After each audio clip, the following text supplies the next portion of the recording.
എന്ന് പറയണത് എന്തെങ്കിലും വിഷയത്തിൽ നമുക്ക് നമ്മുടെ കഴിവ് കൊണ്ട് അതിനൊരു പരിഹാരമില്ല, നമ്മൾ നിസ്സഹായരാണ് എന്ന് തോന്നുന്ന സമയത്താണ് മനുഷ്യർ കൃപാസനത്തിൽ വരണത്. അപ്പം അങ്ങനെ വരുന്നവർക്ക് ഉള്ള യോഗ്യത എന്ന് പറയുന്നത് അവരുടെ പ്രശ്നങ്ങളാണ് അവരുടെ യോഗ്യത. അവരുടെ പ്രശ്നമാണ് അവരുടെ യോഗ്യത. നമുക്ക് സാധാരണ രീതിയിൽ ഇതുപോലുള്ള ദൈവ സന്നിധാനങ്ങൾ വരുമ്പോൾ നമ്മുടെ പാപമൊക്കെ നമുക്ക് അയോഗ്യതയായിട്ട് പറയാം. പക്ഷെ കൃപാസനത്തിൽ വരുമ്പോൾ ഉള്ള യോഗ്യത എന്ന് പറയുന്നത് നമ്മുടെ രോഗമാണ് നമ്മുടെ യോഗ്യത, നമ്മുടെ കടങ്ങൾ, നമ്മുടെ ഭാരങ്ങൾ. അപ്പോൾ നിങ്ങളെ സന്തോഷിപ്പിക്കാൻ വേണ്ടി ഇങ്ങനെ ഭംഗിവാക്ക് പറയണമെന്ന് നിങ്ങൾ ജസ്റ്റ് ഇവാലുവേറ്റ് അവർ ടെസ്റ്റിമണീസ്. നമുക്ക് ദൈവം തന്ന ഒരു സ്വത്താണ് നമ്മുടെ സാക്ഷ്യങ്ങൾ വിശ്വാസക്കോടികളുടെ സ്വത്താണ്. എന്ന് വെച്ചാൽ ആ സാക്ഷ്യം പരിശോധിക്കുന്നവർക്കറിയാം, എൻ്റെ ജീവിതത്തിലാണ് ഇങ്ങനെ ഒരു പ്രശ്നമുണ്ടെങ്കിൽ ഈ ദൈവം എന്നെ സഹായിക്കും. ജാതിയും മതവും വിശ്വാസവും ഒന്നും നോക്കാതെ, ഇതൊന്നും നോക്കാതെ നിനക്ക് ദൈവദർശനിൽ വരാൻ പറ്റുന്ന ഏറ്റവും വലിയ ഇടമായിട്ട് പരിശുദ്ധ അമ്മ കൃപാസനത്തെ വളർത്തിയതിനെ ഓർത്ത് ദൈവത്തോട് നന്ദി പറയാം. ശ്രുതികട്ടെ. ഹല്ലേലൂയ. വിഷമിക്കാൻ എടുക്കുന്നതിനേക്കാൾ കൂടുതൽ സമയം നിങ്ങൾ വിശ്വസിക്കാൻ എടുക്കണം. അത് ഒരു ആധ്യാത്മിക ജീവിതത്തിൻ്റെ ഒരു സ്വഭാവമാണ്. മനുഷ്യൻ കൂടുതൽ സമയം വിഷമിക്കാനാണ് എടുക്കുന്നത്. ഈ വിഷമിക്കാൻ എടുക്കുന്ന വിഷയത്തേക്കാൾ ഇരട്ടിയോ 3 ഇരട്ടിയോ സമയം നിങ്ങൾ വിശ്വസിക്കാൻ എടുക്കണം. എൻ്റെ സഹോദരനൊന്ന് പ്രാർത്ഥിച്ച്, കർത്താവേ, ഞാൻ വിഷമിക്കാൻ വേണ്ടി ഓരോ വിഷയത്തെ ഓർത്തുകൊണ്ട് വിഷമിക്കാൻ വേണ്ടി എടുക്കുന്നതിനേക്കാൾ കൂടുതൽ സമയം അങ്ങയിൽ വിശ്വസിക്കാൻ വേണ്ടി പ്രത്യാശിക്കാൻ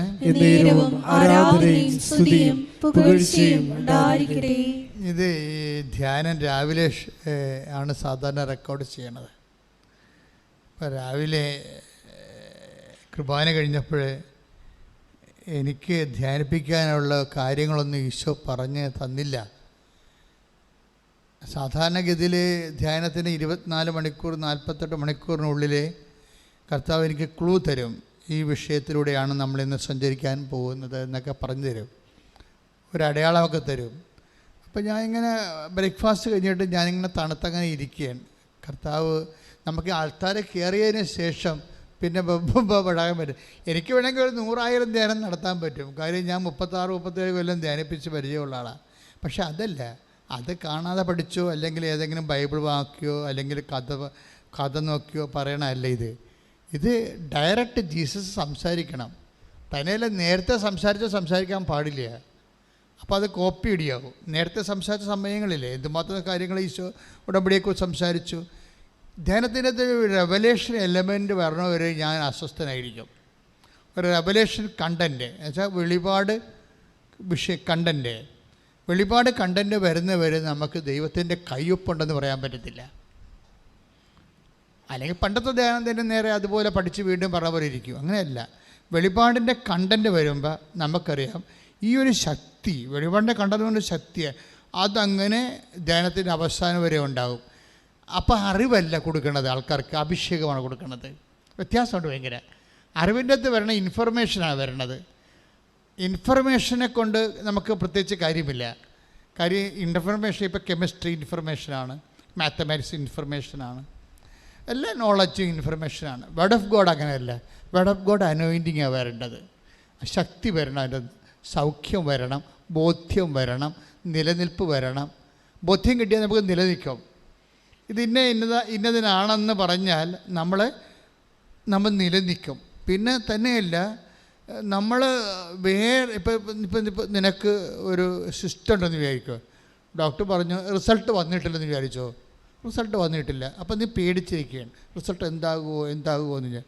പക്ഷേ കർത്താവ് എന്നാ ചെയ്തെന്ന് വെച്ച് കഴിഞ്ഞാൽ നിൻ്റെ ഭയം ഉൾപ്പെടെ വന്നിട്ടിങ്ങനെ അഭിഷേകം ചെയ്ത് കളയും. അതാണ് വചനപ്രഘോഷണത്തിൻ്റെ പ്രത്യേകത. അഭിഷേകം ചെയ്ത് കളയും. അത് നിനക്ക് നിലനിൽപ്പിൻ്റെ വരം തരികയും നിൻ്റെ മനസ്സിൻ്റെ ഉദ്വിഗ്നതയൊക്കെ അങ്ങ് കെടുത്തിക്കളയാങ്ങോട്ട്, കെടുത്തിട്ട് നിങ്ങൾ നിലനിർത്തി തരും. പക്ഷേ അതുകൊണ്ടാണ് ദൈവം എപ്പോഴും പറയും, നിങ്ങൾ ഇങ്ങനെ ടൈം ടേബിൾ വെച്ച് പ്രാർത്ഥിക്കരുത്, നിരന്തരം പ്രാർത്ഥിക്കണമെന്ന് പറയും. അഭിഷേകവും നിരന്തരം പ്രാർത്ഥിക്കുന്നത് തമ്മിൽ ഭയങ്കര വ്യത്യാസം, പല ബന്ധമുണ്ട്. ഒന്ന് പ്രാർത്ഥിക്കേണ്ട, take the word of God, നിരന്തരം പ്രാർത്ഥിക്കേണ്ടത്. ശ്രുതിക്കട്ടെ. ഹല്ലേലൂയ, ഹല്ലേലൂയ, ഹല്ലേലൂയ, ഹല്ലേലൂയ. യേശുവേ നന്ദി, യേശുവേ സ്തുതി, യേശുവേ ആരാധന, ആരാധന, ആരാധന, ആരാധന, ആരാധന, യേശുവേ ആരാധന. ഫിലിപ്പി 4:4 മുതലുള്ള തിരുവചനങ്ങൾ. നിങ്ങൾ എപ്പോഴും നമ്മുടെ കർത്താവിൽ സന്തോഷിക്കുവിൻ. പറഞ്ഞേ, നിങ്ങൾ എപ്പോഴും നമ്മുടെ കർത്താവിൽ സന്തോഷിക്കുവിൻ. ഞാൻ വീണ്ടും പറയുന്നു, നിങ്ങൾ സന്തോഷിക്കുവിൻ. ലൈൻസിന്റെ പോക്ക് കണ്ടല്ലേ? എന്താ? നിങ്ങൾ എപ്പോഴും നമ്മുടെ കർത്താവിൽ. അപ്പോൾ the very name of Jesus, കർത്താവിൻ്റെ പേര് പോലും നമുക്കെന്താണ്? സന്തോഷത്തിൻ്റെ കാരണമാണ്. ചിലരുടെ ഓർമ്മകൾ പോലും നമുക്ക് സന്തോഷത്തിൻ്റെ കാരണമാണ്. അതുപോലെ കർത്താവിൻ്റെ പേര് പോലും നിങ്ങൾക്ക് സന്തോഷിക്കാൻ വേണ്ടി. ഒരു പക്ഷേ നിങ്ങൾ ചിലപ്പോൾ നിങ്ങളുടെ ജീവിത പങ്കാളി ഉണ്ടാകും, ഹസ്ബൻഡ് ഉണ്ടാകും, അല്ലെങ്കിൽ വൈഫുണ്ടാകും, അല്ലെങ്കിൽ മക്കളുണ്ടാകും. ഇവരിലൊക്കെ നമുക്ക് സന്തോഷമുണ്ട് തീർച്ചയായിട്ടും. പക്ഷേ നിങ്ങളൊന്ന് ചിന്തിച്ചു, നിങ്ങൾ എന്നെക്കാൾ നല്ല അനുഭവമുള്ള ആൾക്കാരല്ലേ? ചിന്തിച്ച് നോക്കിയേ. ഇറ്റ് ഈസ് ഫോർ കുറച്ച് സമയം. കുറച്ച് കഴിയുമ്പോൾ മക്കൾ ഇപ്പോൾ അവർ ഹോസ്റ്റലിലോട്ട് പഠിക്കാൻ പോയി കഴിഞ്ഞാൽ പിന്നെ അവർ നമ്മളെ മറന്നു പോകും. അവരും മറക്കും, നമ്മളും മറക്കും. മനഃപൂർവ്വമല്ല, നമ്മൾ വേറെ ഒരു കാര്യത്തിൽ ഇൻവോൾവ് ആയി കഴിയുമ്പോൾ, വേറെ ഒരു വിഷയത്തിൽ ഇൻവോൾവ് ആയി കഴിയുമ്പോൾ നമ്മൾ മറക്കും. ഇതുപോലെ അപ്പോൾ അങ്ങനെ മറക്കുന്നതനുസരിച്ചിട്ട് ഇപ്പോൾ നമുക്കറിയാം, ആ സമയത്ത് ഇപ്പോൾ കറണ്ടൊക്കെ ഉണ്ടെങ്കിലും ചില സമയത്ത് സ്വിച്ച് ഓഫാണെങ്കിൽ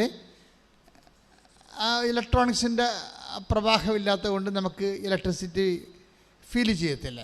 ഇതുപോലെ സിസ്റ്റമെല്ലാം കറക്റ്റാണെങ്കിലും ചിലപ്പോൾ നമുക്ക് അപ്പനുണ്ട്, ഭർത്താവുണ്ട്, മക്കളുണ്ട്, ഭാര്യയുണ്ട്, പക്ഷേ we are not feeling it sometimes. അവരെ നമുക്ക് ഫീൽ ചെയ്യത്തില്ല. അതുകൊണ്ട് എപ്പോഴും. പക്ഷെ ദൈവം അങ്ങനെയല്ല.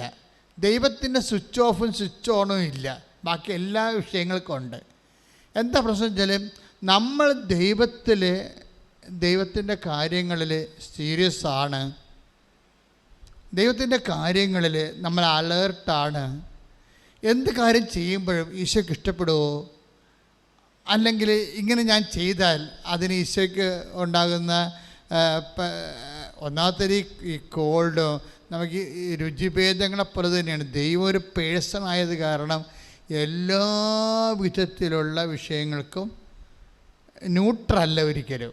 എനിക്കങ്ങനെയാണ് കർത്താവിനെ മനസ്സിലായിരിക്കും. 4 വയസ്സ് മുതൽ ദൈവത്തിനെ അറിയാം. അപ്പോൾ ദൈവത്തിൻ്റെ സ്വഭാവം ന്യൂട്രല്ല, ഒരിക്കലും നെഗറ്റീവ് ആയിരിക്കത്തില്ല, എപ്പോഴും ഇങ്ങനെ പോസിറ്റീവ് ആയിരിക്കും. പക്ഷേ എല്ലാ വിഷയങ്ങളെക്കുറിച്ചും വളരെ ആൻസറബിളായിരിക്കും എല്ലാ വിഷയവും. അതുകൊണ്ടാണ് നീ നിൽക്കുന്ന ഞാൻ അറിയുന്നു, നീ കിടക്കുന്ന ഞാൻ അറിയുന്നു, നീ ഉറങ്ങുന്ന ഞാൻ അറിയുന്നു, എല്ലാ കാര്യങ്ങളും. അപ്പോൾ അവിടെ സ്വിച്ച് ഓഫ് ചെയ്യാൻ പറ്റത്തില്ല. ഇസ്രായേലിൻ്റെ ദൈവം മയങ്ങുകയില്ല. സങ്കീർത്തനം എടുത്ത് 21:4 ശ്രുതിക്കട്ടെ. ഹല്ലേലൂയ, ഹല്ലേലൂയ, ഹല്ലേലൂയ, യേശുവേ നന്ദി, ഹല്ലേലൂയ, ഹല്ലേലൂയ, ഹല്ലേലൂയ, ഹല്ലേലൂയ, ഹല്ലേലൂയ കൂടെ ഇരിപ്പാൻ. ആരാധന, ആരാധന, യേശുവേ ആരാധന. 121 സങ്കീർത്തനം 4 തിരുവചനം. 121:4. ഇസ്രായേലിന്റെ പരിപാലകൻ.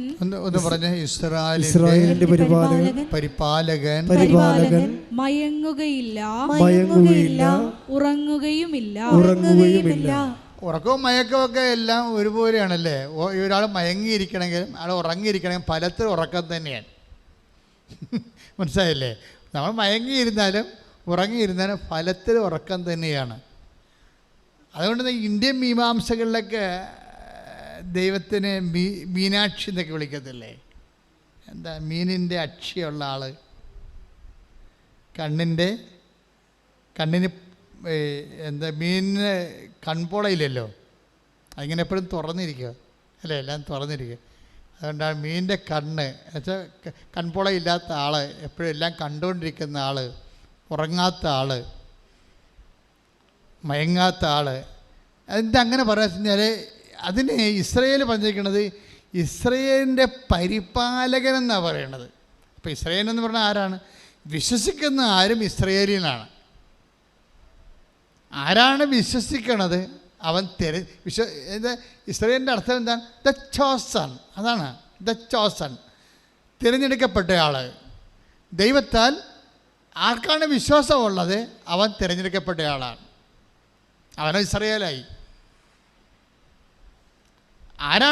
ആർക്കാണ് വിശ്വാസം ദൈവത്തിലുള്ളത്? ഷീസ് ചോസൺ, ഹിസ് ചോസൺ, തിരഞ്ഞെടുക്കപ്പെട്ടയാളായി, ഇസ്രയേലായി. അവൻ്റെ ദൈവത്തിൻ്റെ സ്വഭാവം എന്താണ്? ഉറക്കമില്ല. എന്തിനാണ് ഉറക്കമില്ലാതിരിക്കണത്? പരിപാലകനാണ്. നിന്നെ പ്രൊട്ടക്റ്റ് ചെയ്യാൻ വേണ്ടിയാണ്, നിന്നെ പ്രൊട്ടക്റ്റ് ചെയ്യാൻ വേണ്ടിയാണ്. പ്രൊട്ടക്ഷൻ, ഈ പരിപാലനമെന്ന് പറഞ്ഞു കഴിഞ്ഞാൽ ഒരു വല്ലാത്ത പരിപാലനമാണ്. ഇല്ല, അതായത് ഈ പരിപാലന തന്നെയാണ് നമ്മൾക്ക് ഇപ്പം സങ്കീർത്തനം 121:4 നമുക്ക് കിട്ടിയത് അല്ലേ? ഈ ഒന്ന് പറഞ്ഞ ഇസ്രായേലിൻ്റെ പരിപാലകൻ ഉറങ്ങുകയില്ല മയങ്ങുകയില്ല. അപ്പോഴ് മയങ്ങാത്ത ദൈവം എന്ന് പറഞ്ഞാൽ നിന്നെ പരിപാലിക്കുന്ന ദൈവം എന്ന് എൻ്റെ അർത്ഥം. പരിപാലിക്കുക. എന്തിനാണ് ഉറങ്ങാതിരിക്കണത്? എന്തിനാണ് മയങ്ങാതിരിക്കണത്? നമ്മളെ പരിപാലിക്കുക. ഇത് മനുഷ്യന്മാർ അവരുടെ ജീവിതത്തിൽ അനുഭവിച്ച അനുഭവത്തിൽ നിന്നാണ് ഈ സങ്കീർത്തനമൊക്കെ എഴുതി വെക്കണതേ. ദൈവത്തോട് ഏറ്റവും അടുത്ത് ജീവിക്കുന്ന ആൾക്കാരുടെ ഉള്ളിൽ സങ്കീർത്തനം അറിയാതെ തന്നെ വന്നുള്ളൂ. എല്ലാവർക്കും ഇപ്പം ചിലർ ദൈവത്തിന് ആനന്ദം കൊണ്ട് കരയും, അതും ഒരു സങ്കീർത്തനമാണ്. പാടണമെന്ന് നിർബന്ധമില്ല. ദൈവത്തെക്കുറിച്ച് ഓർക്കുമ്പോൾ തന്നെ നിശ്വാസങ്ങൾ വരും. കാര്യം ദൈവം ഓരോ കാര്യത്തിലും ഇപ്പം തന്നെ നമ്മളിപ്പോൾ ഇന്ന് നടന്നൊരു സ്ഫോടനം ഇല്ലേ, സ്ഫോടനം. അപ്പം ഈ സ്ഫോടനം ശരിക്കും പറഞ്ഞാൽ വെള്ളിയാഴ്ചയാണ് നടക്കണമെന്നുണ്ടെങ്കിൽ, ഇന്ന് കളമശ്ശേരി നടന്ന സ്ഫോടനം വെള്ളിയാഴ്ച നടക്കണമെന്നുണ്ടെങ്കിൽ നമ്മളുടെ ഈ ലക്ഷങ്ങൾ പങ്കെടുത്തുന്ന റാലി നടക്കുക ഇല്ല. അല്ലാതെ തന്നെ ഇന്ന് പോലീസോടെ വന്നു സെക്യൂരിറ്റി ചെക്ക് ചെയ്യണമെന്ന് പറഞ്ഞു. പോലീസ് നമ്മളോട് വളരെയേറെ സഹകരിച്ചു ആണല്ലോ ഇതെല്ലാം നടക്കും. 60 പോലീസ് ഉണ്ടായിരുന്നു ഇന്നലെ ഫീൽഡിൽ, നമ്മളുടെ സെക്യൂരിറ്റി കൂടാതെ തന്നെ. അപ്പം എങ്കിലും ഇങ്ങനെ ഇഷ്യൂ കേട്ടപ്പോൾ ഇവിടെ സേഫാണോന്ന് അറിയാൻ വേണ്ടി അപ്പം തന്നെ പോലീസ് വന്നു. അപ്പം ഞാൻ തിരക്കൊന്ന് ഒഴിയട്ടെന്ന് വിചാരിച്ചുകൊണ്ട് ധ്യാനവും രാവിലെ ഷിഫ്റ്റ് ചെയ്തു. തിരക്കൊന്ന് ഒഴിയട്ടെ, നല്ല തിരക്കായിരുന്നു രാവിലെ. ആ സമയത്തൊരു രസമുണ്ടായി. എന്ന് വെച്ച് കഴിഞ്ഞാൽ എൻ്റെ പ്രശ്നം അത് മാത്രമല്ല, എൻ്റെ പ്രശ്നം കർത്താവ് എന്നോട് സംസാരിച്ചിട്ടില്ലായിരുന്നു. ധ്യാനം ഷിഫ്റ്റ് ചെയ്യാൻ പ്രധാനപ്പെട്ട കാരണം അതാണ്, കർത്താവ് സംസാരിച്ചിട്ടില്ല. അപ്പം ഞാനും ക്ലിൻ്റൻ അച്ഛനും അസിസ്റ്റൻ്റ് അച്ഛനും ജോമോളും കൂടി എൻ്റെ മുറിയിരിക്കുകയാണ്. അപ്പോൾ ഞാൻ പറഞ്ഞു, നിങ്ങൾക്കറിയാമല്ലോ സത്യം, ഞാനെന്താ ധ്യാനം മാറ്റി വെച്ചതെന്ന്. കർത്താവ് ഇതുവരെ സംസാരിച്ചിട്ടില്ല. അപ്പം ഞാനങ്ങനെ മൂടൗട്ടടങ്ങനെ ഇരിക്കുകയാണ്. ഒരു 10:30 ഒരു 11 മണിയായി, ധ്യാനത്തിലേക്കുള്ള സമയമായി. പക്ഷേ ഈശോ ഒന്നും മിണ്ടണില്ല. പെട്ടെന്ന് മനസ്സിൽ ഈശോ 17 എന്നും പറഞ്ഞൊരു നമ്പർ കാണിച്ചു. 17. അപ്പോൾ എനിക്ക് മനസ്സിലായി കർത്താവ് റെസ്പോണ്ടിങ് ആയിട്ടുണ്ടെന്ന് തോന്നി. അപ്പോൾ ഞാൻ ജോമോള് പറഞ്ഞ് just take the Bible and just open at a glance എന്ന് പറഞ്ഞു. അപ്പോൾ ജോമോള് ബൈബിൾ എടുത്ത് വിശ്വാസപ്രമാണം ചെയ്തിട്ട് പെട്ടെന്ന് ഓപ്പൺ ചെയ്ത് ഞാൻ റീഡ് ഇറ്റെന്ന് പറഞ്ഞു. അപ്പോൾ 8:17 ഞാൻ പറഞ്ഞാൽ 17 ഏതാ, അതിനകത്ത് ആ 2 പേജ് ഓപ്പൺ ചെയ്യുമ്പോൾ 2 പേജിൽ 17 എവിടെയോ ഉള്ളത് നോക്കാൻ പറഞ്ഞു. കർത്താവ് കാണിച്ച 17 ആണല്ലോ. അപ്പോൾ നോക്കിയപ്പോൾ 8:17 ഉള്ളത്. യോഹന്നാൻ്റെ 8:17. Take the word of God. ശ്രദ്ധിക്കട്ടെ. ഹല്ലേലൂയ. യോഹന്നാൻ 8:17 കർത്താവ് പറഞ്ഞ വാചനം. 2 പേരുടെ സാക്ഷ്യം സത്യമാണെന്ന് നിങ്ങളുടെ നിയമത്തിൽ തന്നെ എഴുതിയിട്ടുണ്ടല്ലോ. വചനത്തിൽ എഴുതിയിട്ടുണ്ട്. നിയമം എന്ന് വെച്ചാൽ വചനം എന്നതിൻ്റെ അർത്ഥം. നിയമത്തിൽ എഴുതിയിട്ടുണ്ടല്ലോ. എന്താണ് എഴുതിയിരിക്കുന്നത്? വചനത്തിൽ എഴുതിയിട്ടുണ്ട്. എന്താണ് എഴുതിയിരിക്കുന്നത്? രണ്ടുപേരുടെ സാക്ഷ്യം സത്യമാണ്. അപ്പോൾ ഒരു വിഷയത്തെക്കുറിച്ച് രണ്ടുപേര് പറഞ്ഞാൽ അത് സത്യമാണ്, ദൈവിക കാര്യങ്ങളാണ്. അപ്പോഴെനിക്ക് മനസ്സിലായി ഈ രണ്ട് പേര് കൂടുതൽ പറഞ്ഞിരിക്കുന്ന കാര്യം എന്താണ്, ഈശോ എന്താ ഉദ്ദേശിക്കുക മനസ്സിലായി. രണ്ട് കൃപാസനത്തിൽ അൾത്താരയിൽ സാക്ഷ്യത്തെക്കുറിച്ചല്ലേ പറയണത്. എന്താ പറഞ്ഞത്? രണ്ട് പേരിൽ വായിച്ചു, രണ്ടുപേരുടെ സാക്ഷ്യം സത്യമാണെന്ന് നിങ്ങളുടെ നിയമത്തിൽ തന്നെ എഴുതിയിട്ടുണ്ടല്ലോ. അപ്പോൾ സാക്ഷ്യത്തെക്കുറിച്ചാണ് ഈശോ പറയണത്, അച്ഛൻ്റെ പ്രസംഗത്തെക്കുറിച്ചല്ല. ഇപ്പം സാക്ഷ്യത്തെക്കുറിച്ചാണ് പറയുന്നത്. അത് രണ്ടുപേരും ഒരേ സാക്ഷ്യം പറഞ്ഞാൽ അത് സത്യമാണെന്നാണ് ഈശോ പറയുന്നത്. അപ്പോൾ എനിക്ക് മനസ്സിലായി ഈശോ ഉദ്ദേശിക്കുന്നത് സാക്ഷ്യത്തെക്കുറിച്ച് പ്രസംഗിക്കാനാണെന്ന് മനസ്സിലായി. അപ്പോഴെന്താണ് പ്രസംഗിക്കേണ്ടത്? രണ്ട് പേരുടെ സാക്ഷ്യം. എന്നുവെച്ചാൽ രണ്ടാൾക്കാർ എപ്പോഴെങ്കിലുമൊക്കെ രണ്ടോ മൂന്നോ രണ്ടിൽ കൂടുതലോ എപ്പോഴെങ്കിലും ഒരേ കാര്യം തന്നെ സാക്ഷ്യപ്പെടുത്തിയാൽ അത് വേദപുസ്തക പ്രകാരം അത് സത്യമായ കാര്യമായിട്ട് നമ്മൾ മനസ്സിലാക്കണമെന്നാണ്. അപ്പോൾ ഞാൻ നോക്കിയിട്ട് രണ്ട് പേരുടെ സാക്ഷ്യം, ഇത് ഇങ്ങനെ രണ്ടല്ല, ഒരു വിഷയത്തെക്കുറിച്ച് ഒരു 10-20 പേര് ഈ 2-3 മാസത്തിന് പറഞ്ഞ ഒരേ സബ്ജക്റ്റ് ഉണ്ട്. അപ്പോൾ എനിക്കത് പിടിവിട്ട് ഈശോ എന്താണ്, എങ്ങോട്ടാണ് ഈശോ പോകണമെന്ന് എനിക്ക് മനസ്സിലായി. അതായത് ഇവിടെ നടന്ന സാക്ഷ്യങ്ങളിൽ, കൃപാസന ഉടമ്പടി സാക്ഷ്യങ്ങളിൽ റെക്കറി ചെയ്ത് വരുന്ന സബ്ജക്റ്റ് എന്താണ് എന്നെനിക്ക് മനസ്സിലാകാൻ കാരണം ഇന്നലെ ഇവിടെയൊക്കെ വല്ലാത്തൊരു ഡിസ്കഷൻ നടന്നുകൊണ്ടിരിക്കുകയായിരുന്നു. കാര്യം ഇന്നലെ കോഴിക്കോട് പിതാവിൻ്റെ നമ്മുടെ റാലിയുടെ അവസാനം ആദ്യത്തിൽ കുർബാന അർപ്പിച്ചത് ചക്കാലക്കൽ തിരുമേനിയാണ്, വർഗീസ് ചക്കാലക്കൽ തിരുമേനി. അപ്പോൾ ഇതിൻ്റെ ഈ ഉടമ്പടിയുടെ ടച്ചിങ് ഞങ്ങളുടെ ആലപ്പുഴ പിതാവിന് കൊടുത്തതുപോലെ തന്നെ ദൈവം ചക്കാലക്കൽ പിതാവിന് അതുപോലെ തന്നെ ഉള്ള വെളിപാട് കൊടുത്തിട്ടുണ്ട് ഉടമ്പടിയെക്കുറിച്ച്. കാര്യം പുസ്തകം എഴുതിയപ്പോൾ അദ്ദേഹമാണ് എൻ്റെ അത് കൺകറൻസ് ചെയ്തിരിക്കുന്നത്. എൻ്റെ ദൈവശാസ്ത്ര കാര്യം അന്ന് അദ്ദേഹത്തിനായിരുന്നു സഭയിൽ അധികാരം, പവറല്ല, ഇതൊക്കെ അതായത് തിയോളജിക്കൽ കമ്മീഷനായിരുന്നു. KCB കേരള സഭയുടെ ദൈവശാസ്ത്ര കമ്മീഷൻ്റെ ചെയർമാനായിരുന്നു. ഞങ്ങൾക്കത് അറിയത്തില്ലായിരുന്നു. അദ്ദേഹത്തിൻ്റെ കയ്യിലാണ് മാതാവ് ഈ പുസ്തകത്തിൻ്റെ കയ്യെഴുത്ത് പ്രതി കൊണ്ട് കൊടുക്കുന്നത് ഉടമ്പടിയുടെ. അദ്ദേഹം അതെല്ലാം പരിശോധിച്ചിട്ട് അതിൻ്റെ ദൈവശാസ്ത്രപരമായ രീതിയിൽ അതിനെല്ലാം വിശ്വസിച്ച് അതിൻ്റെ തെറ്റുണ്ടോ എന്ന് നോക്കി. കാര്യം ദൈവം നമുക്കങ്ങനെ ആർക്കും കയറി എന്തും പഠിപ്പിക്കാൻ പറ്റത്തില്ലേ. അതിന് ദൈവവചനത്തോട് ബന്ധമുണ്ടാകണം, വചനപരമായിരിക്കണം. സഭയുടെ നിയമങ്ങളുണ്ട്, കാറ്റഗിസം ഓഫ് ദി കാത്തലിക് ചർച്ചുണ്ട്, അത് വലിയ പുസ്തകമാണ്. പിന്നെ വത്തിക്കാൻ സുനദോസിൻ്റെ ഡയറക്ടറി ഉണ്ട്, സുനദോസിൻ്റെ ഡോക്യുമെൻറ്റ്സ് ഉണ്ട്. ഇങ്ങനെ സഭയിലെ ജെറോം ബിബ്ലിക്കൽ കമൻട്രി ഉണ്ട്. ഇതെല്ലാം വലിയ 10,000-30,000 പേജുകളുള്ള വലിയ പുസ്തകങ്ങളാണ്. ഈ പുസ്തകങ്ങളിലൊക്കെ ആയിട്ട് കൺകർ ചെയ്യണം. ഒരു പ്രെയർ വരുമ്പോൾ, സഭയിൽ പുതിയ വരുമ്പോൾ, സഭയിലെ ഈ 2000 വർഷങ്ങളുടെ ഉരുത്തിരിഞ്ഞിട്ടുള്ള ദൈവശാസ്ത്രവുമായിട്ട് ഡോഗ്മയുമായിട്ട് ഇതിനെ സിങ്ക് ചെയ്യണം.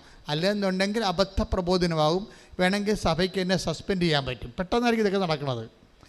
അപ്പോൾ എനിക്കതിനെക്കുറിച്ച് പേടിയുണ്ടായിരുന്നു. ഇങ്ങനെ കർത്താവ് നമുക്ക് ഉടമ്പടിയെ തന്നെങ്കിലും അതിൻ്റെ ദൈവശാസ്ത്രവും കാത്തലിക് കാറ്റഗിസവും അതിൻ്റെ വത്തിക്കാൻ ഡോക്യുമെൻറ്റും എല്ലാം ക്ലിയർ ചെയ്യാൻ വേണ്ടി മാതാവ് ഈ പിതാവിനെ ഇവിടെ കൊണ്ടുവന്ന് കൈയെഴുത്ത് പ്രതിമ മേടിച്ചുകൊണ്ട് പോയി. ഒരു പ്രത്യേക സാഹചര്യത്തിൽ അത് ഇതിൻ്റെ പിന്നിലെല്ലാം ഒരു അത്ഭുതത്തിൻ്റെ ദൈവം നേരിട്ട് ചെയ്യണ കുറേ കാര്യങ്ങളുണ്ട്. നമുക്കറിയാൻ പാടില്ലാത്ത കാര്യങ്ങൾ.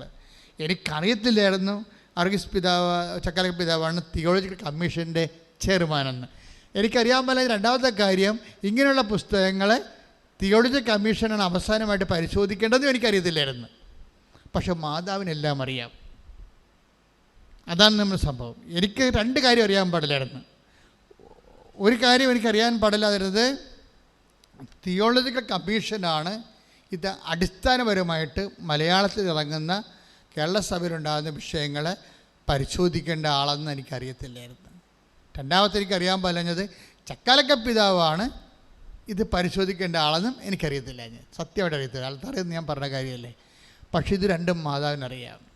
നിങ്ങൾ ചിന്തിക്കേണ്ട ഒരു കാര്യം ഇതുണ്ട്. നിങ്ങളുടെ ജീവിതം ഇതുപോലെ തന്നെ സംഭവം. നിങ്ങളുടെ വീട്, നിങ്ങളുടെ വിവാഹം, നിങ്ങളുടെ മക്കൾ, നിങ്ങളുടെ ജോലി, നിങ്ങളുടെ കടങ്ങൾ, ഇതെങ്ങനെ പരിഹരിക്കണമെന്ന് നിങ്ങൾക്കറിയത്തില്ല. ക്ലിയർ അല്ലേ? പക്ഷേ നിൻ്റെ ദൈവത്തിന് അറിയാം. കൈയടിച്ച് മക്കൾക്കൊരു കാര്യം മനസ്സിലായില്ലേ? ഇതിനാണ് പരിപാലനമെന്ന് പറയുന്നത്. നമ്മുടെ സബ്ജക്റ്റ് എന്താണ്? ഇസ്രായേലിൻ്റെ പരിപാലകൻ മയങ്ങുകയില്ല, ഉറങ്ങുകയില്ല. ഇവിടുത്തെ പരിപാലനം എന്താണ്? എനിക്ക് ഇതിനെക്കുറിച്ച് അറിയത്തില്ല. എന്തറിയാൻ പാടില്ല? ചക്കാലക്കൽ പിതാവാണ് KCBC ചെയർമാൻ എന്നറിയാൻ പാടില്ല. ഞാനിങ്ങനെ സഭയുടെ ഔദ്യോഗികമായ വലിയ കാര്യങ്ങളൊന്നും തിരക്കാറില്ല. ഞാൻ നിങ്ങളുടെ പ്രശ്നവുമായിട്ടാണ് എല്ലാ ജീവിതത്തിൽ എൻ്റെ പ്രാർത്ഥനയും. പിന്നെ നമ്മുടെ ശുശ്രൂഷയായിട്ടാണ് കൂടുതൽ അഡ്മിനിസ്ട്രേഷൻ ലെവലിൽ ഞാൻ അങ്ങനെ അധികം ശ്രദ്ധിക്കാറില്ല. അഡ്മിനിസ്ട്രേഷൻ്റെ കഴിവും ദൈവത്തിൻ്റെ കൃപയും അതിനുള്ള അധികാരം കൊടുത്തവർ അത് ഭംഗിയായിട്ട് ജീവിക്കും. ഞാൻ അനുസരണയോടെ അവർക്ക് വഴിപ്പെട്ട് എൻ്റെ കർത്താവിന് ശുശ്രൂഷ ചെയ്യും. നമുക്ക് അത്രയും പ്രശ്നങ്ങളുള്ളത്.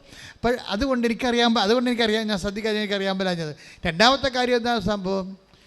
ഈ കമ്മീഷനാണ് ഈ വിഷയം അടിസ്ഥാനപരമായിട്ട് ആത്യന്തികമായിട്ട് കേരളത്തിൽ ചർച്ച ചെയ്യേണ്ടതെന്ന് അറിയത്തില്ലായിരുന്നു. ഞാൻ എന്താ ഇപ്പോൾ പറയാൻ ഉദ്ദേശിക്കുന്നത്? ഞാൻ നേരത്തെ പറഞ്ഞു ഉറപ്പിച്ചതിന് ഇപ്പോഴും പറയാൻ ഉദ്ദേശിക്കുന്നത് എന്താണ്?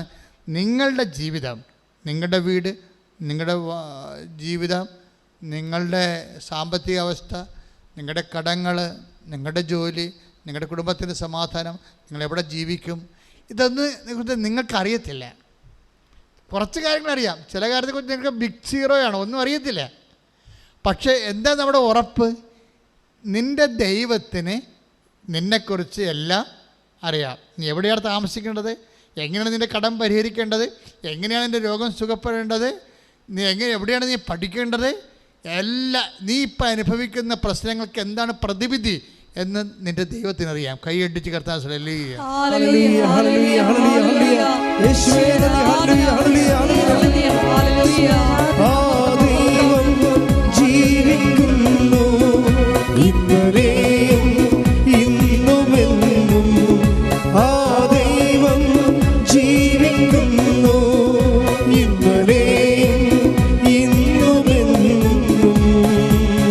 പരിശുദ്ധ പരമദിവ്യകാരുണ്യത്തിന് ആരാധനയും സ്തുതിയും പുകഴ്ചയും.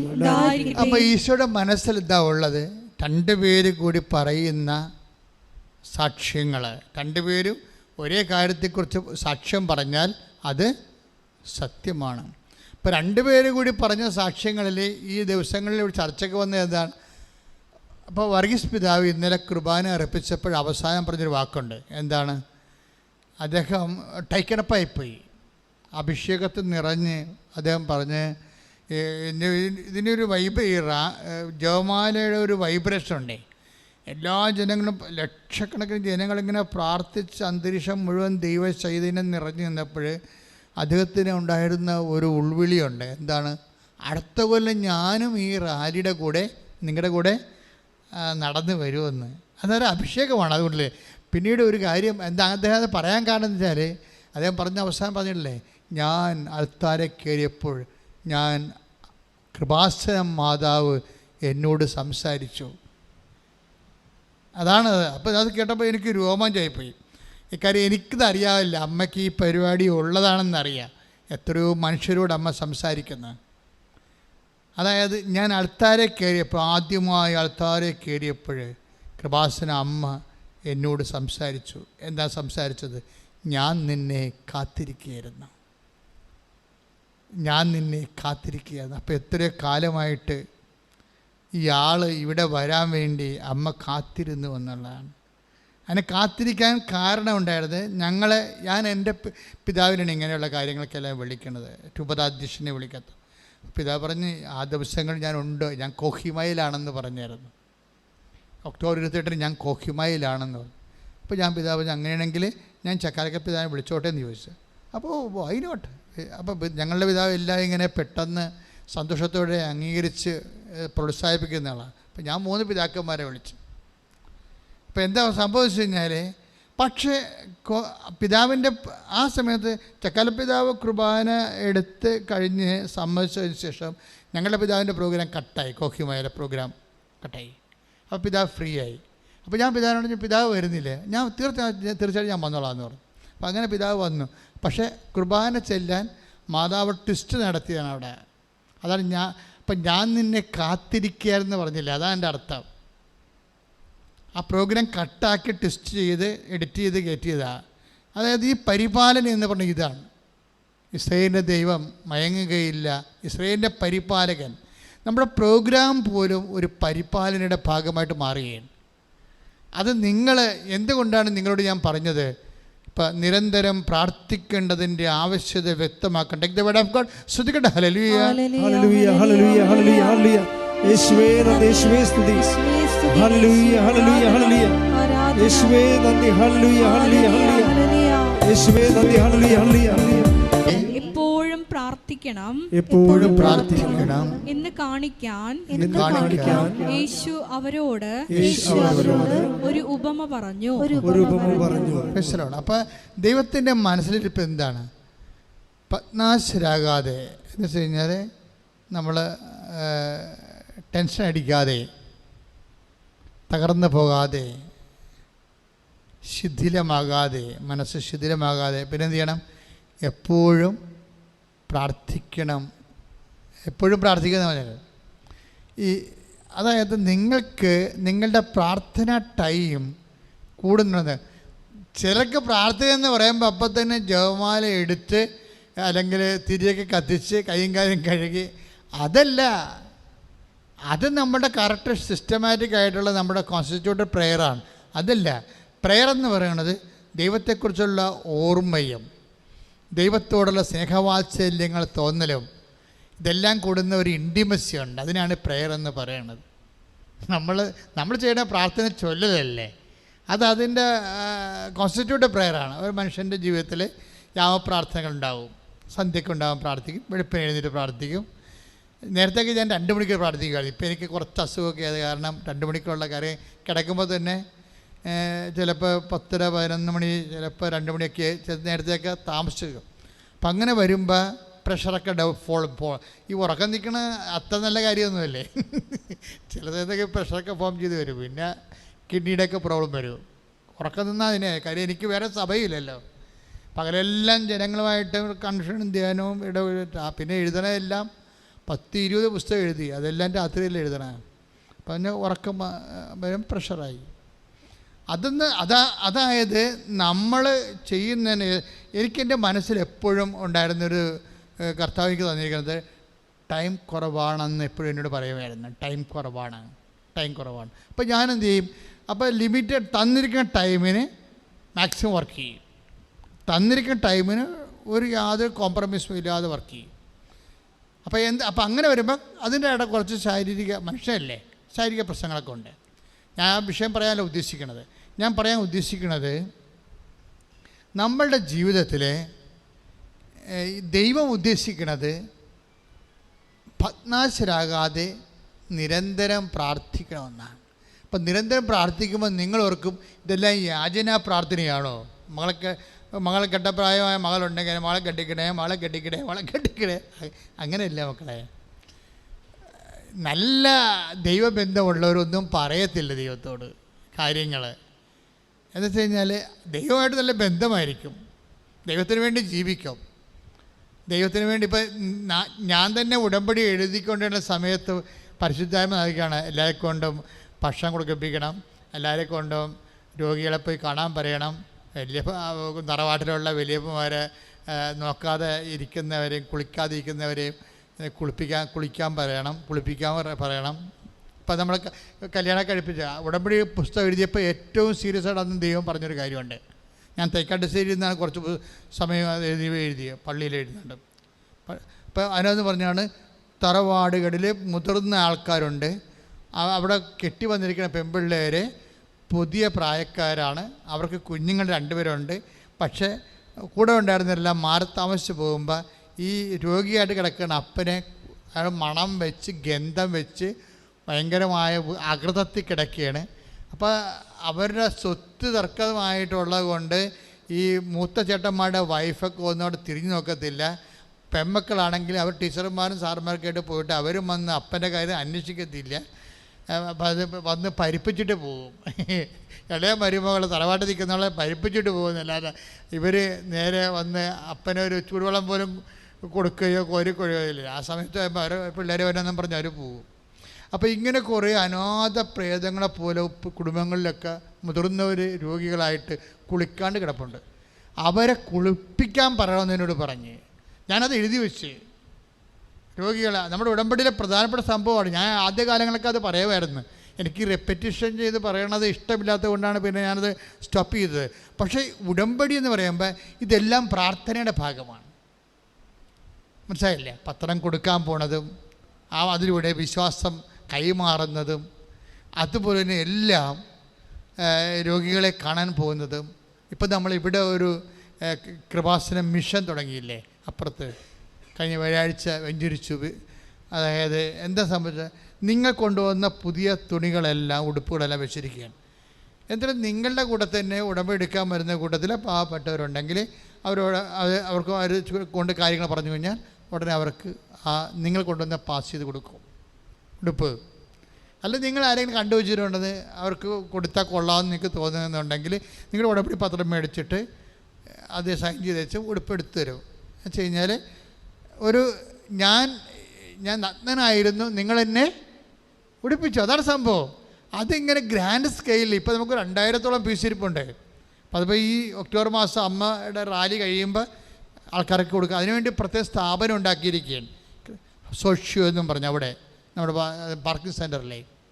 അപ്പോൾ എന്ത് സംഭവിച്ചു കഴിഞ്ഞാൽ ഇതെല്ലാം നമ്മുടെ പ്രാർത്ഥനയുടെ ഭാഗമാണ്. മനസ്സിലായില്ലേ? ഈ പ്രേക്ഷിത പ്രവർത്തനം എന്ന് പറയുന്നതും സാമൂഹ്യ പ്രവർത്തനം പറയുന്നതും വ്യത്യാസമുണ്ട്. പ്രേക്ഷിത പ്രവർത്തനം ദൈവത്തോട് പ്രാർത്ഥിച്ച് ഒരു പ്രാർത്ഥന പോലെയാണ് നമ്മൾ ചെയ്യണത്. സാമൂഹ്യ പ്രവർത്തനത്തിൽ പ്രാർത്ഥന കണ്ടനല്ല. നമുക്ക് കഴിവുണ്ട്, സന്മനസ്സുണ്ടെങ്കിൽ നമുക്ക് ചെയ്യാൻ പറ്റും. അവിടെ ദൈവം കക്ഷിയല്ല. ആണെങ്കിൽ ആകണമെന്ന് നിർബന്ധമില്ല. പക്ഷേ ഈശോ ഒരു വാക്ക് പറഞ്ഞിട്ടുണ്ട്. എന്താണ്? എന്ത് ചെയ്താലും എൻ്റെ നാമത്തിൽ ചെയ്യണമെന്ന്, അല്ലെങ്കിൽ റീഫണ്ടബിൾ അല്ലെന്നോ. മനസ്സിലായില്ലേ? എൻ്റെ നാമത്തിൽ, take the word of God, ഒരു ഗ്ലാസ് പച്ചവെള്ളമാണ് എൻ്റെ നാമത്തിൽ നൽകുന്നതെങ്കിൽ ശ്രദ്ധിക്കട്ടെ. ഹല്ലേലൂയ. നിങ്ങളോട് പറയുന്നു, ഏറ്റു പറഞ്ഞ സത്യമായി ഞാൻ നിങ്ങളോട് പറയുന്നു, സത്യമായി ഞാൻ നിങ്ങളോട് പറയുന്നു, നിങ്ങൾ ക്രിസ്തുവിനുള്ളവരാകയാൽ അവന്റെ നാമത്തിൽ ആരെങ്കിലും നിങ്ങൾക്ക് ഒരു പാത്രം വെള്ളം കുടിക്കാൻ തന്നാൽ അവന് പ്രതിഫലം ലഭിക്കാതിരിക്കുകയില്ല. ഇവിടുത്തെ പ്രാധാന്യം എന്താണ്? നമ്മൾ കൊടുക്കണതും മേടിക്കണതും എല്ലാത്തിനും പിന്നിൽ ഒരു റെഫറൻസ് പോയിന്റ് ഉണ്ട്. എന്താണ്? അവൻ്റെ നാമത്തിൽ. അപ്പോൾ മർക്കോസിൻ്റെ എത്രയാണത്? 9:41. 37 എടുത്തേ. 9:37 എടുത്തേ. മർക്കോസ് 9:37. ഇതുപോലുള്ള ഒരു ശിശുവിനെ എന്റെ നാമത്തിൽ സ്വീകരിക്കുന്നവൻ എന്നെ സ്വീകരിക്കുന്നു. ഇതാണ് പ്രശ്നം. നമ്മൾ ചെയ്യുന്ന ഇപ്പോൾ പത്രം കൊടുക്കണ പ്രേക്ഷിത പ്രവർത്തനമായാലും, രോഗികളെ പോയി കാണുന്നതായാലും, ആശുപത്രിയിൽ പോയി ഭക്ഷണം കൊടുക്കണമായാലും, വസ്ത്രം കൊടുക്കണമായാലും എല്ലാം ചെയ്യുന്നത് പ്രാർത്ഥനയാകണം. എപ്പോഴാണത്? അവൻ്റെ നാമത്തിൽ ചെയ്യുമ്പോഴാണ്. അവൻ്റെ കാര്യം വെച്ചാൽ ദൈവം എല്ലാ കൃപയും സിംഗിൾ അക്കൗണ്ടിലാക്കിയിരിക്കുകയാണ്. പല അക്കൗണ്ടൊന്നും ഇല്ല, ഒറ്റ അക്കൗണ്ടേ ഉള്ളൂ. ഏകരക്ഷകൻ എന്ന് പറയുമ്പോൾ ചില അച്ഛന്മാർ തെറ്റിദ്ധരിച്ചിട്ട് അവർക്ക് എൻ്റെ കഥയിൽ അറിയാൻ പാടില്ല. ഇപ്പം ഇവിടെ ആൾക്കാർ സാക്ഷ്യം പറഞ്ഞ എല്ലാം മാതാവ് സഹായിച്ചു, മാതാവ് സുഖപ്പെടുത്തി എന്നാണ് പറയണം. ഇപ്പം ചില അച്ഛന്മാർക്ക് ശരിക്കും കുരു പൊട്ടും അത് കേൾക്കുമ്പോൾ. അവർ പറയും മാതാവല്ല, ദൈവം യേശുവാണ് ഏകരക്ഷകൻ. ഇതാര് പറഞ്ഞല്ലെന്ന്. കർത്താവിൻ്റെ നമുക്ക് മനുഷ്യരാശിക്ക് നിത്യരക്ഷ നൽകുന്നത് ഒരു നാമം മാത്രമേ ഉള്ളത്. ഈശോയുടെ നാമമാണ്. ഈശോയുടെ നാമത്തെ എന്തുമാത്രം മഹത്വപ്പെടുത്താൻ ആർക്ക് കഴിയും? ഈ ഭൂമിയിൽ മാതാവിനെ പോയാൽ അല്ലാതെ ആർക്ക് കഴിയും? കാര്യം ആ നാമത്തിൻ്റെ മഹത്വം അറിഞ്ഞ ആളാണ്.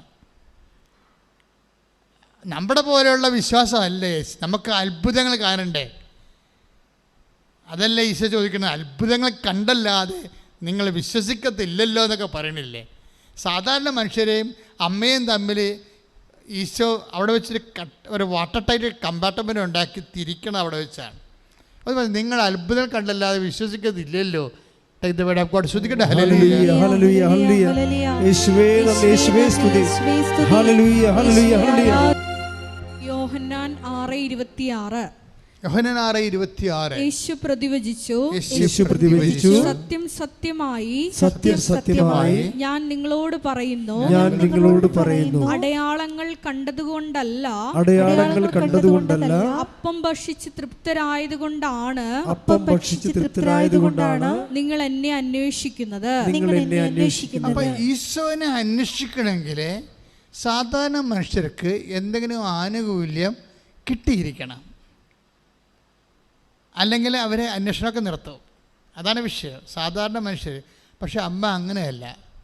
അപ്പം വർദ്ധിപ്പിച്ചില്ലെങ്കിലും വെള്ളം വീഞ്ഞാക്കിയില്ലെങ്കിലും യേശുവിനെ അമ്മ അന്വേഷിക്കും. എങ്ങനെ അന്വേഷിക്കും? യേശു കൈമോശം വന്നെന്ന് തോന്നിക്കഴിഞ്ഞാൽ. അതാണ് യേശുവിനെ കണ്ടുമുട്ടുമ്പോൾ അമ്മ പറഞ്ഞ വാക്കില്ലേ, എൻ്റെ മകനെ, ഞാനും നിൻ്റെ പിതാവും കൂടി എന്ത് ഉത്കണ്ഠയോടെ നിന്നെ അന്വേഷിക്കുകയായിരുന്നു. ശ്രദ്ധിക്കട്ടെ. ഹല്ലേലൂയ. 2:48.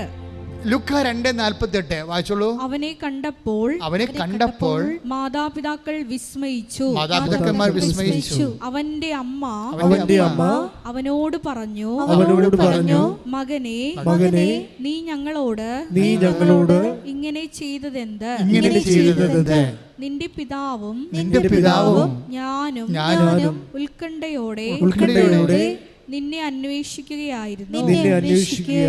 ഇതാണ് വിഷയം. ഉത്കണ്ഠയോടെ നിന്നെ അന്വേഷിക്കുകയായിരുന്നു. അത് 2:48. ഈ 2:48 കൂടെയാണ് യോഹന്നാൻ 6:26 ലൂപ്പ് ചെയ്യേണ്ടത്. എന്താ പറയണത്?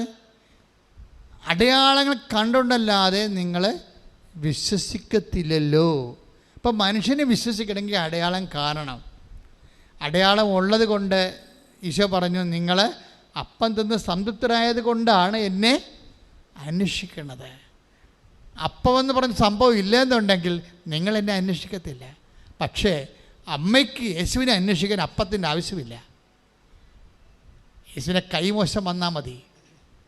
യേശുവിനെ കൺവെട്ടത്തിൽ നിന്ന് മറഞ്ഞിരിക്കണ കണ്ടാൽ അപ്പം അമ്മ പട്ടിണി നിന്നുകൊണ്ട് യേശുവിനെ അന്വേഷിക്കും. ദൈവവേദലേ, എന്നാണ് നിൻ്റെ മുമ്പിൽ നിന്ന് നിൻ്റെ ദൈവത്തെ നിനക്ക് കൈമോശം വരണത്? നിനക്ക് പ്രാർത്ഥിക്കാൻ പറ്റാതിരിക്കണത്, ബൈബിൾ വായിക്കാൻ പറ്റാതിരിക്കണത്, ദൈവത്തെക്കുറിച്ച് ഓർക്കുമ്പോൾ സന്തോഷമില്ലാത്തത്, that you have already missed Jesus. നിങ്ങൾക്ക് കർത്താവിന് നഷ്ടപ്പെട്ടു എങ്കിൽ ഈ അമ്മയെപ്പോലെ അപ്പം തിന്ന് സംതൃപ്തരായത് കൊണ്ടല്ല, അപ്പം കിട്ടുമെന്നുള്ള ആശയം പ്രത്യാശ ഉള്ളത് കൊണ്ടല്ല. യേശുവിനെ നഷ്ടപ്പെട്ടു, പ്രാർത്ഥിക്കാൻ കഴിയുന്നില്ല, കുർബാനയ്ക്ക് പോകാൻ കഴിയുന്നില്ല, കുടുംബ പ്രാർത്ഥനയ്ക്ക് ചെയ്യാൻ കഴിയുന്നില്ല എന്ന ഒറ്റ കാര്യം കൊണ്ട് ഈശോയെ നഷ്ടപ്പെട്ടവർ തോന്നിയാൽ അമ്മയെപ്പോലെ മനസ്സിടറിക്കൊണ്ട് അന്വേഷിക്കാൻ പോവുമെങ്കിലേ അപ്പോഴും ഈശോ നമ്മൾ യഥാർത്ഥ യേശുവിൻ്റെ അമ്മയായി മാറും. പ്രാർത്ഥിക്കുക. നേടിയെടുക്കാൻ ഒരു കാര്യമില്ലാത്ത, ഒരു വിഷയമില്ലാത്ത അവസ്ഥയിൽ നിൻ്റെ ജീവിതത്തിൽ ദൈവത്തിൻ്റെ സ്പേസ് എവിടെയാണ്? സുഖപ്പെടാൻ ഒരു രോഗമില്ലെങ്കിൽ നിൻ്റെ പ്രാർത്ഥനയ്ക്ക് സ്പേസ് എവിടെയാണ് എന്ന് ചിന്തിക്കുന്നിടത്ത് വെച്ചാണ് നീയും ദൈവവും തമ്മിൽ എന്തുമാത്രം അടുപ്പമാണ്, അകലെയാണെന്ന് തിരിച്ചറിയണത്. നേടിയെടുക്കാൻ ഒരു കാര്യമില്ല, ജയിക്കാൻ ഒരു പരീക്ഷയില്ല, സുഖപ്പെടാൻ ഒരു രോഗമില്ല, കിട്ടാൻ ഒരു ജോലിയില്ല, വസിക്കാൻ ഒരു വീടിൻ്റെ വിഷയമില്ല. അങ്ങനെ വന്നാൽ നീയും നിൻ്റെ ദൈവവും തമ്മിൽ എന്തായിരിക്കും? അടുപ്പമോ അകലമോ? അതെന്ന് ഒരു വിശ്വാസി അവനോട് ചോദിക്കേണ്ട ഒരു ചോദ്യമാണ്. നീയും ദൈവവും തമ്മിൽ എന്തുമാത്രം ബന്ധമുണ്ട് എന്നറിയണമെങ്കിൽ ദൈവത്തിൽ നിന്നൊരു ആനുകൂല്യം കിട്ടാതിരിക്കുമ്പോഴും ദൈവത്തെ അന്വേഷിച്ച് മനസ്സിലെ ഉത്കണ്ഠയോടെയാണ് ദൈവത്തെ അന്വേഷിക്കുന്നത്. കിട്ടുമോ, കണ്ടുമുട്ടുമോ? അതാണ് അമ്മ പറയണത്, എൻ്റെ മകനെ, ഞാനും നിൻ്റെ പിതാവും കൂടി ഉത്കണ്ഠയോടുകൂടിയാണ്. വെറുതെയുള്ള അന്വേഷണമല്ല. കണ്ടു കിട്ടാൻ കഴിയുമോ, ഇനി ഒരിക്കലും കാണാതിരിക്കുമോ, ഇങ്ങനെ പല പല ചിന്തകളുമായിട്ടാണ് അമ്മ യേശുവിനെ തിരക്കി പോണത്. അവസാനം കണ്ടുമുട്ടുമ്പോഴും അമ്മ തൻ്റെ മനസ്സിലുണ്ടായ വിഷയങ്ങളെല്ലാം അതുപോലെ ഈശോനോട് പറയും. എൻ്റെ ദൈവത്തിലെ ഈ ധ്യാനത്തിൽ ഈശോ എന്താ പറയണം? നിനക്ക് എപ്പോഴും മിസ്സാകുന്നുണ്ടോയെന്ന് നോക്കണം ജീസസിനെ. പ്രാർത്ഥിക്കാൻ പറ്റാത്ത, ഇപ്പം കുടുംബത്തിലാകുമ്പോൾ എപ്പോഴും ഇഷ്യൂസ് ഉണ്ടാവും, എപ്പോഴും ഇഷ്യൂ. ഇപ്പോൾ കടലിൽ എങ്ങനെയാണ് ഓക്സിജൻ ഉണ്ടാകണത്? അത് സ്ഥിരതല്ലേ. ഈ കടലിലെ മത്സ്യങ്ങളൊക്കെ അല്ലെങ്കിൽ ഈ ജലാശയത്തിലെ മത്സ്യങ്ങളൊക്കെ എവിടെ നിന്നാണ് ഭക്ഷണം ഓക്സിജൻ എടുക്കേണ്ടത്? വെള്ളത്തിൽ നിന്നല്ലേ. മഴയും കാറ്റും വരുമ്പോൾ ഓളങ്ങൾ ഉണ്ടാകുന്നതും എല്ലാം ഓക്സിജൻ അല്ലേ കിട്ടണത്. അപ്പം കടലിലുള്ള ജീവികളെ ഉദ്ദേശിച്ചിട്ടാണ് അതിന് തിരച്ചിലുള്ളത്. പ്രാണവായുവും തിരയിലെ പിടച്ചിലും തമ്മിൽ ഭയങ്കര ബന്ധമാണ് ശരിക്കും. ഇപ്പം നമ്മൾ തന്നെ തിരയൊന്നും ഇല്ലാ സ്ഥലങ്ങളിലൊക്കെ ചെമ്മീനൊക്കെ വളർത്തുമ്പോൾ നിങ്ങൾ കണ്ടിട്ടില്ലേ? ശാസ്ത്രീയമായിട്ട് ചെമ്മീൻ വളർത്തുന്ന സ്ഥലങ്ങളിൽ തന്നെത്താൻ തിര ഉണ്ടാക്കി കൊടുക്കും. ഒരു മെഷീൻ വെച്ച് തിര ഉണ്ടാക്കി കൊടുക്കും, പതപ്പിച്ച്, വെള്ളം പതപ്പിച്ച് കൊടുക്കും. ഒരു വലിയൊരു മോട്ടർ വെച്ചിട്ട്, ഇങ്ങനെ ഇലകളുള്ള ഒരു മോട്ടർ വെച്ചിട്ട് കറക്കി. അപ്പോൾ ഞാൻ ചോദിക്കും എന്നാ പരിപാടി? അപ്പോൾ വെഞ്ചരിക്കാനൊക്കെ ഈ പാടശേഖരത്തിൽ ഞാൻ പോകുമ്പോൾ ഞാൻ ഇത് 4 മോട്ടറൊക്കെ വെച്ചിരിക്കുന്നത്. മോട്ടറല്ല, ഇങ്ങനെ ഒരു പങ്കയാണ്, വെള്ളത്തിൽ കിടന്ന് കറങ്ങി പോകത്തെ. എന്നിട്ട് വെള്ളത്തിൽ ഇങ്ങനെ അടിച്ച് കറക്കി പതപ്പിച്ചെടുക്കും. അപ്പം ഓക്സിജൻ, ക്രിയേറ്റിംഗ് ഓക്സിജൻ. അപ്പോഴേക്ക് മനസ്സിലായി വെള്ളമായ പതയും തിരയും ഉണ്ടാവും. എന്തിനാണ്? അവിടെ ജീവിക്കുന്ന ആൾക്കാർക്ക് ഓക്സിജന് വേണ്ടിയാണ്. നിൻ്റെ ഹൃദയത്തിൽ ദൈവം ഉള്ളിടത്തോളം കാലം ദൈവത്തിൻ്റെ ആത്മാവിന് ഓക്സിജൻ വേണം. അതുകൊണ്ട് പ്രശ്നങ്ങൾ സ്വാഭാവികമായിട്ട് പ്രതീക്ഷിക്കാം. മനസ്സിലായില്ലേ? അപ്പോൾ അതുകൊണ്ട് തിരയില്ലാത്തൊരു കടലിനെ നമുക്ക് വിഭാവനം ചെയ്യാൻ പറ്റത്തില്ല. തിര ഓക്സിജൻ ഉണ്ടാക്കുന്ന ഒരു ഭാഗമാണ്. അതുപോലെ നിൻ്റെ ആത്മാവിന് ദൈവത്തിന് അനുഭവിക്കാൻ വേണ്ടി ഇടയ്ക്ക് പ്രശ്നങ്ങളുണ്ടാകും, തിരയുണ്ടാകും. ഇത് അക്സെപ്റ്റ് ചെയ്യണം. ഈ ആഴ്ച നല്ലതാണെന്ന് വിചാരിച്ചോ, സന്തോഷമായിരിക്കും. ഇപ്പം ചിലർ വാരഫലക്കാർ ചോദിക്കുക, നിൻ്റെ ഈ ആഴ്ച, എല്ലാവരും ഉടനെ എടുത്ത് നോക്കും. ആൾക്കാർക്ക് അമർത്തിയിടാൻ പറ്റിയ സാധനമാണത്, ഈ ആഴ്ച, നിൻ്റെ ഈ ആഴ്ച. അപ്പം നമ്മൾ വായിക്കണത് ഈ ആഴ്ച എങ്ങനെയാണെന്നാണ് വായിക്കണത്. അപ്പോൾ അവിടെ അവർ പറയണ എല്ലാം നല്ല കാര്യമായിരിക്കും. നിന്നെ ടെൻഷൻ അടപ്പിക്കേണ്ട, പതപ്പിക്കേണ്ട, നിനക്ക് ഓക്സിജൻ കിട്ടേണ്ട, ആത്മാവ് ചത്തുപോട്ടെന്ന് വിചാരിച്ചുകൊണ്ടാണ് വാരപഥക്കാരൻ നല്ല നല്ല കാര്യങ്ങൾ പറഞ്ഞു തരുന്നത്. പതപ്പിക്കാൻ ഇഷ്ടമില്ല അവർക്ക്, ശാന്തമായി കിടക്കട്ടെ എന്നാണ്. അപ്പോൾ നമുക്കും വേണ്ടത് ശാന്തതയാണ്. പക്ഷേ ദൈവത്തിന് ശാന്തത വേണ്ട. അതുകൊണ്ട് ഈശോ പറഞ്ഞു, ഞാൻ പ്രശ്നം ഉണ്ടാക്കാൻ വേണ്ടി വന്നു, ഞാൻ തിര അടുപ്പിക്കാൻ വേണ്ടി വന്നു, ഞാൻ ഓക്സിജൻ ഉണ്ടാക്കാൻ വേണ്ടി വന്നു, നിൻ്റെ ആത്മാവിനെ ഉദ്ദേശിച്ചുകൊണ്ട് പ്രശ്നങ്ങൾ സൃഷ്ടിക്കാൻ വേണ്ടി വന്നു. Take the word of God.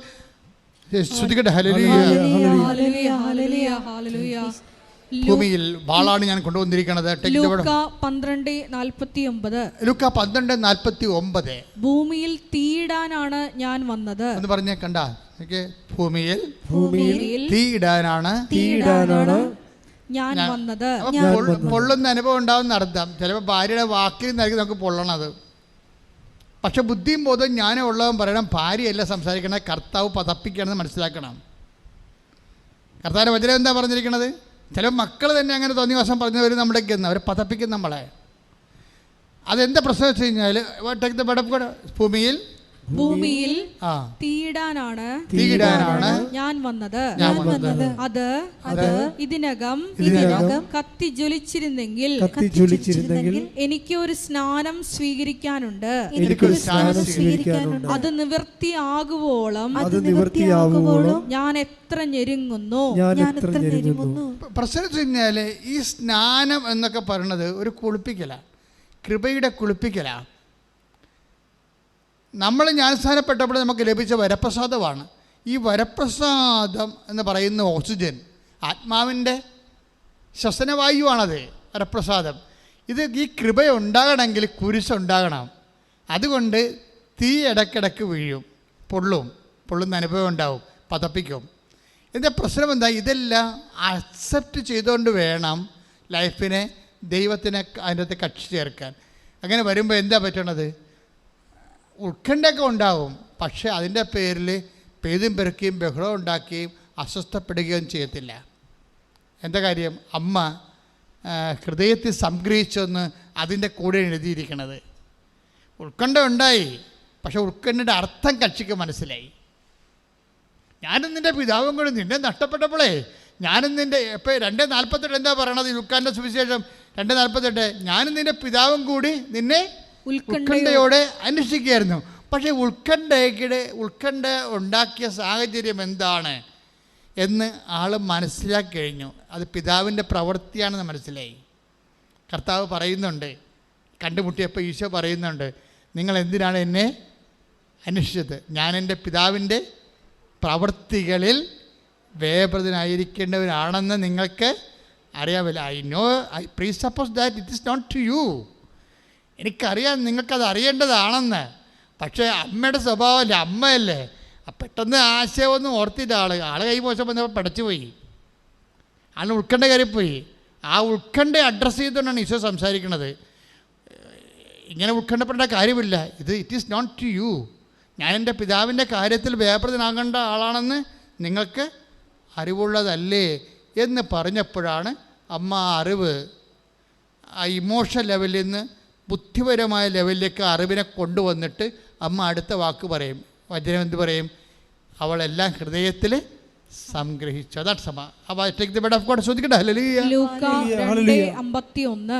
2:51 അവന്റെ അമ്മ ഇക്കാര്യങ്ങളെല്ലാം ഹൃദയത്തിൽ സംഗ്രഹിച്ചു. അപ്പോൾ ഉത്കണ്ഠയുടെ അർത്ഥം മനസ്സിലായി. ഓരോ വിഷയം സംഭവിക്കുമ്പോൾ ആ സംഭവത്തിനൊക്കെ ഒരു കാരണങ്ങളുണ്ടാകും.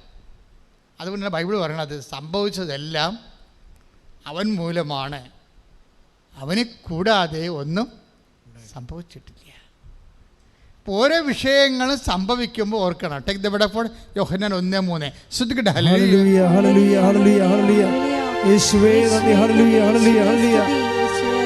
യോഹന്നാൻ 1:3 സമസ്തവും അവനിലൂടെ ഉണ്ടായി. സമസ്തവും അവനിലൂടെ ഉണ്ടായി, ഒന്നും അവനെ കൂടാതെ ഉണ്ടായിട്ടില്ല. ഒന്നും അവനെ കൂടാതെ ഉണ്ടായിട്ടില്ല. അതായത് ഈ മനുഷ്യൻ്റെ ജീവിതത്തിൽ ഉണ്ടാകുന്ന എല്ലാ വിഷയങ്ങളും അതിന് അവന് ഒരു ദൈവികമായ ലക്ഷ്യമുണ്ട്.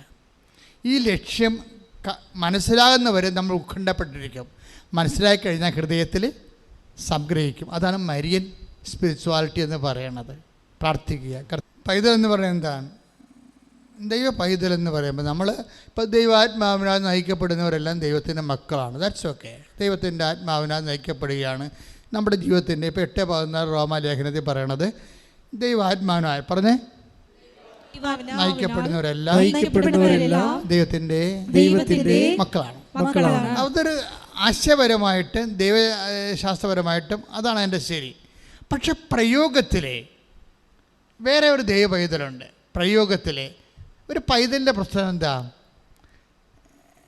ഇപ്പം ഒരു നിങ്ങളുടെ കുഞ്ഞ് അവന് 1.5 വയസ്സേ ഉള്ളതെന്ന് വിചാരിച്ചു. 1.5 വയസ്സേ ഉള്ളൂ.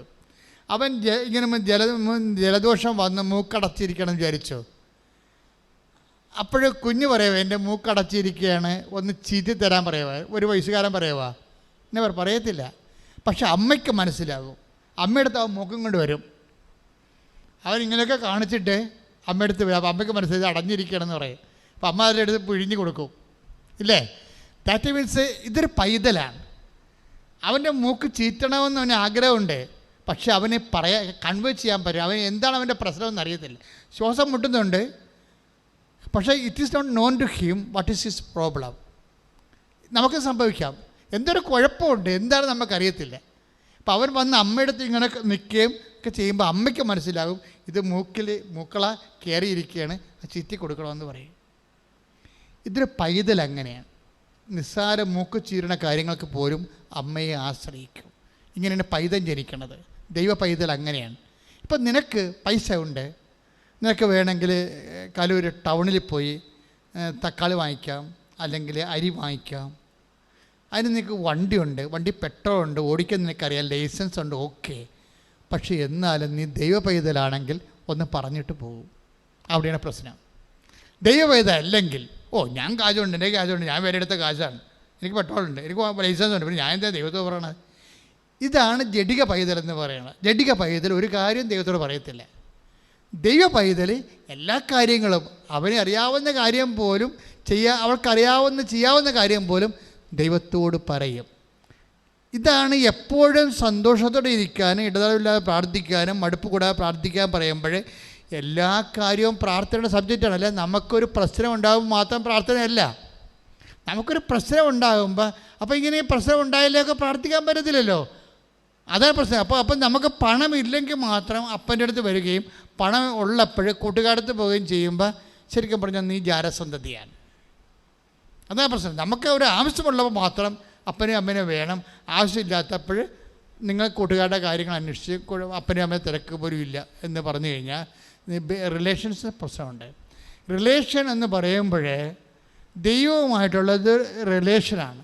പക്ഷേ അതെനിക്ക് തോന്നുന്നത്, ഞാൻ ഇത്രയും നാൾ മനസ്സിലാക്കിയപ്പോഴേ, ഞാൻ ഒരു കാര്യമൊക്കെ പറയാം, ഒരു രഹസ്യം പറയാം. അടുത്ത ജന്മം ഉണ്ടെങ്കിൽ ഞാൻ അച്ഛനാകേ ഉള്ളൂ. അത് നല്ല പുണ്യം കിട്ടുന്ന ജോലിയൊന്നല്ല പ്രശ്നം. ഇത് വേറൊരു വിഷയമുണ്ട്. അപ്പോൾ ചിന്തിച്ചാൽ പിടികിട്ടാത്തൊരു വിഷയമുണ്ട്. ചിന്തിച്ചാൽ പിടികിട്ടാത്ത വിഷയം എന്ന് പറയണത് ഇത് കമ്മിറ്റ്മെൻ്റ് പ്രശ്നമാണ്. നമ്മൾ ദൈവത്തെ ഒരിക്കൽ മനസ്സിലാക്കിയ നമ്മൾ ലൈഫ് അങ്ങോട്ട് കമ്മിറ്റ് ചെയ്യും. എനിക്ക് വേണ്ടി ദൈവം ഒരു ഞാൻ ദൈവത്തോട് ഈ ജന്മം കൊണ്ട് നന്ദിയുള്ളവനാണ്. എന്ന കാരണം എനിക്ക് ബോധവും അത്ര അറിവും ഇല്ലാഞ്ഞ കാലത്ത് ദൈവം എനിക്ക് വേണ്ടി ഒരു തീരുമാനം എടുത്തില്ലേ. ഞാൻ SLC പാസ്സാകുമ്പോൾ ഞങ്ങളുടെ കൂട്ടത്തിൽ നിന്ന് ഞാൻ മാത്രമേ ഈ ജോലിക്ക് വന്നുള്ളൂ. ബാക്കി എല്ലാവരും സ്വാഭാവികമായിട്ട് കുടുംബജീവിതത്തിലേക്കാണ് പോയത്. പക്ഷേ ദൈവം എനിക്ക് വേണ്ടി തിരഞ്ഞെടുത്ത് തന്നത്, എനിക്ക് മനസ്സിലായത് ഇത് ശരിക്കൊരു വേർപാട് ജീവിതമാണെന്ന് മനസ്സിലായത് 75 ഞാൻ പൂർണ്ണകാലത്തല്ല. 75 കഴിഞ്ഞിട്ട് 80 കഴിഞ്ഞിട്ട് 81 1981 ആണ് ഞാൻ അവിടെ സഭാവസ്ത്രം സ്വീകരിക്കുന്നത്. സഭാവസ്ത്രം സ്വീകരിക്കണവരെ I am not that conscious about. എനിക്കത്രയും ഫീൽ ചെയ്യുന്നില്ല. ഞാൻ ഒക്കെ ഇത് സാധാരണ ജീവിതം പോലെ അങ്ങോട്ട് പ്രാർത്ഥിച്ച് പോയി ദൈവത്തിന് വേണ്ടി ജോലി ചെയ്ത് പോകുമെന്നാണ് വിചാരിച്ചത്. സഭാവസ്ത്രം സ്വീകരിക്കുന്ന തലേ ദിവസമായപ്പോൾ എൻ്റെ മനസ്സ് കിടുങ്ങിപ്പോയി. കാര്യം ഇനി വേറെ ഒരു ലൈഫാണ്, സെറ്റ് അപ്രാട്ട്. അപ്പോൾ എന്നിട്ട് ദൈവം എന്നാ ചെയ്തെന്ന് കഴിഞ്ഞാൽ, ഈ സഭാവസ്ത്രത്തിന് ഭയങ്കര വിലയാണെന്ന് എനിക്ക് മനസ്സിലാക്കാൻ വേണ്ടി പല പരീക്ഷകരെ തോപ്പിച്ചിട്ട് അവരെന്നെ പറഞ്ഞു വിടുമെന്നുള്ള കണ്ടീഷൻസ് വന്ന് 2 പ്രാവശ്യം വന്ന്. അപ്പോൾ ഞാൻ കരഞ്ഞു കൂവി കാര്യക്കെട്ട് വീണ്, കർത്താവേ എൻ്റെ ഈ ജന്മം എനിക്ക് അച്ഛനാകണം, എനിക്ക് കുർബാന അർപ്പിക്കണം, എനിക്ക് ദൈവജനത്തിൽ ജോലി ചെയ്യണം, എനിക്ക് മിഷൻ ജോലി ചെയ്യണം, എന്നെ പറഞ്ഞു വിടരുത്. ഞാൻ കർത്താവ് അച്ഛന്മാരൊന്നും ഞാൻ പറഞ്ഞിട്ടില്ല എന്നെ പറഞ്ഞു വിടരുതെന്ന്. ഞാൻ എൻ്റെ കർത്താവിനോട് പറഞ്ഞേ എപ്പോഴും എന്നെ പറഞ്ഞു വിടരുത്, എനിക്ക് നിനക്ക് വേണ്ടി ജീവിക്കാൻ വേണ്ടിയാണ് ഞാൻ വന്ന്, എന്നെ എത്രയും വേഗം അച്ഛന 2 മണി തൊട്ട് 4 മണി വരെയൊക്കെ ഞാൻ രാത്രി 3 കൊല്ലം അടുപ്പിച്ച് പ്രാർത്ഥിച്ചിട്ടുണ്ട്. രാത്രി 2 മണിക്ക് എഴുന്നേറ്റ് പോകും ബെഡ് എന്നിട്ട് 3-ാം നിലയിൽ പോയി ഒറ്റയ്ക്കിരിക്കും. 4 മണി വരെ ഇന്ന് പ്രാർത്ഥിച്ചിട്ടുണ്ട്. അത് ഏത് കാലഘട്ടം, കോളേജിൽ പഠിക്കണ PDC പഠിക്കുന്ന കാലഘട്ടത്തിൽ പോലും. അപ്പം അത്രയും തീഷ്ണമായി എനിക്ക് പ്രാർത്ഥിക്കാനുണ്ടായിരുന്നു. പക്ഷേ ആ ഇടക്കാണ് എനിക്കിതുപോലെ പഠനത്തിൽ പ്രശ്നം വരുമ്പോൾ അവർ ഡിസ്മിസ് ചെയ്യുമെന്ന് പറയും. അപ്പോൾ ഞാൻ വിഷമിക്കും. പക്ഷേ കർത്താവ് എന്താ ചെയ്തുകൊണ്ടിരുന്നത്? മനഃപൂർവ്വം ഇങ്ങനെ ഉടുപ്പ് തരത്തില്ല, സ്വഭാവസ്ഥം തരത്തില്ല എന്നും പറഞ്ഞുകൊണ്ട് എൻ്റെ മനസ്സിനെ കശക്കി അത് ചോദിച്ചു വാങ്ങാൻ വേണ്ടി എന്നെ കരയിപ്പിക്കുന്ന അവസ്ഥ കൊണ്ട് ആക്കി. എന്തിനാണ്? ആ ഉടുപ്പിൻ്റെ വില എന്നെ മനസ്സിലാക്കിയിട്ടാണ് ഉടുപ്പ് തന്നിരിക്കണത്. അതുകൊണ്ട് ഞാൻ ഉടുപ്പ് ഊരിയത്തില്ല. ഒരിക്കലും ഞാൻ പാൻസിട്ട് നിങ്ങൾ എന്നെ കണ്ടിട്ടുണ്ടോ പുറത്ത്? ഞാൻ പോകത്തില്ല. ഈ 40 കൊല്ലമായിട്ട് പോയിട്ടില്ല. പഴയ സാഹിത്യ അക്കാദമി പഠിച്ചപ്പോൾ, തൃശ്ശൂർ പഠിച്ചപ്പോൾ അവിടുത്തെ അച്ഛനായതുകൊണ്ട് അവിടുത്തെ ഈ പബ്ലിക് ക്ലോസറ്റൊക്കെയാണ്, അവിടെ മാത്രമാണ് ഞാൻ പാൻസ് ഇട്ട് പോയിരിക്കുന്നത്. വേറെ പോയിട്ടില്ല, പരമാവധി പോയിട്ടില്ല. പിന്നെ ട്രെയിനിൽ കിടന്ന് ഉറങ്ങാൻ നേരത്തുള്ളൂ ഓക്കെ വിട്ട് ആണ് ഞാൻ ട്രെയിനിൽ കയറണത്. 3-ാമത്തെ ചിലപ്പോൾ നമുക്ക് ബെർത്തൊക്കെ കിട്ടുമ്പോൾ അകലെ യാത്രയ്ക്ക് ചിലപ്പോൾ 3-ാമത്തെ നിലയെ കിട്ടത്തുള്ളൂ. അപ്പോൾ അവിടെ ചെന്ന് കിടന്നിട്ട് ഞാൻ ഉടുപ്പ് വരും. ഞാൻ ഇങ്ങനെ പറഞ്ഞതെന്ന് വെച്ചാൽ, നമ്മൾക്ക് അതിനോട് അറ്റാച്ച്മെൻറ്റുള്ള രീതിയിലാണ് ദൈവം നമ്മളെ വളർത്തിയെടുത്തത്. ഇതിന് വരുന്ന വിഷയം എന്ന് പറയണത്, ഒരിക്കൽ നമ്മൾ ദൈവത്തെ മനസ്സിലാക്കി കഴിഞ്ഞാൽ, ഇനി നിങ്ങളുടെ കാര്യം എന്നേക്കാൾ സന്തോഷമാണ്. കാര്യം നിങ്ങൾ കുടുംബജീവിതത്തിലുള്ളവരാണ്. എനിക്കാണെങ്കിൽ 1 മാസത്തിലൊക്കെ ഒരു പ്രശ്നം ഉണ്ടാകത്തുള്ളൂ. നിങ്ങൾക്ക് 1 ദിവസം ഒരു പ്രശ്നം ഉണ്ടാവും. അതാണ് വിഷയം. അതായത് എനിക്ക് വേണ്ട ഒരു പുണ്യം ഞാൻ നേടണമെങ്കിൽ 1 മാസത്തെ പറ്റത്തുള്ളൂ. നിങ്ങൾക്കാണെങ്കിൽ എപ്പോഴും വിഷയം ഉണ്ടാവും. കുടുംബത്തിൽ ജീവിക്കുന്നു, സമൂഹത്തിൽ ജീവിക്കുന്നു, അയൽവാസികളുടെ പ്രശ്നം, എല്ലാവരുമായിട്ട് പ്രശ്നമല്ലേ. കാരണം എല്ലാം നിങ്ങളുടെ മേക്കെട്ട് കയറാൻ വരും. ഞങ്ങളുടെ അധികം ആൾക്കാർ മേക്കെട്ട് കയറാൻ വരത്തില്ല. ഞാൻ പിന്നെ മേക്കെട്ട് കയറാമെന്നേ മിണ്ടത്തില്ല. അവിടെ പോയി കത്തിക്കൊന്നും ബാക്കി പിടിക്കത്തില്ല. ചിലപ്പോൾ തോറ്റു കൊടുക്കണം, പാടി തോറ്റു കൊടുക്കും. എന്താ കാര്യം? ഈശോ ജയിക്കേണ്ട കാരണം ഞാൻ എന്നെ ജയിപ്പിക്കാൻ വേണ്ടി ഞാൻ അങ്ങനെ നോക്കത്തില്ല. അങ്ങനെ ഒരു ന്യൂട്രലായിട്ട് നിൽക്കുകയുള്ളൂ. ചിലപ്പോൾ ചേട്ടാ മനസ്സ് ശരിയല്ലെന്നൊക്കെ പറയുന്നത്, അല്ലാതെ വേറെ ഒന്നും പറയത്തില്ല.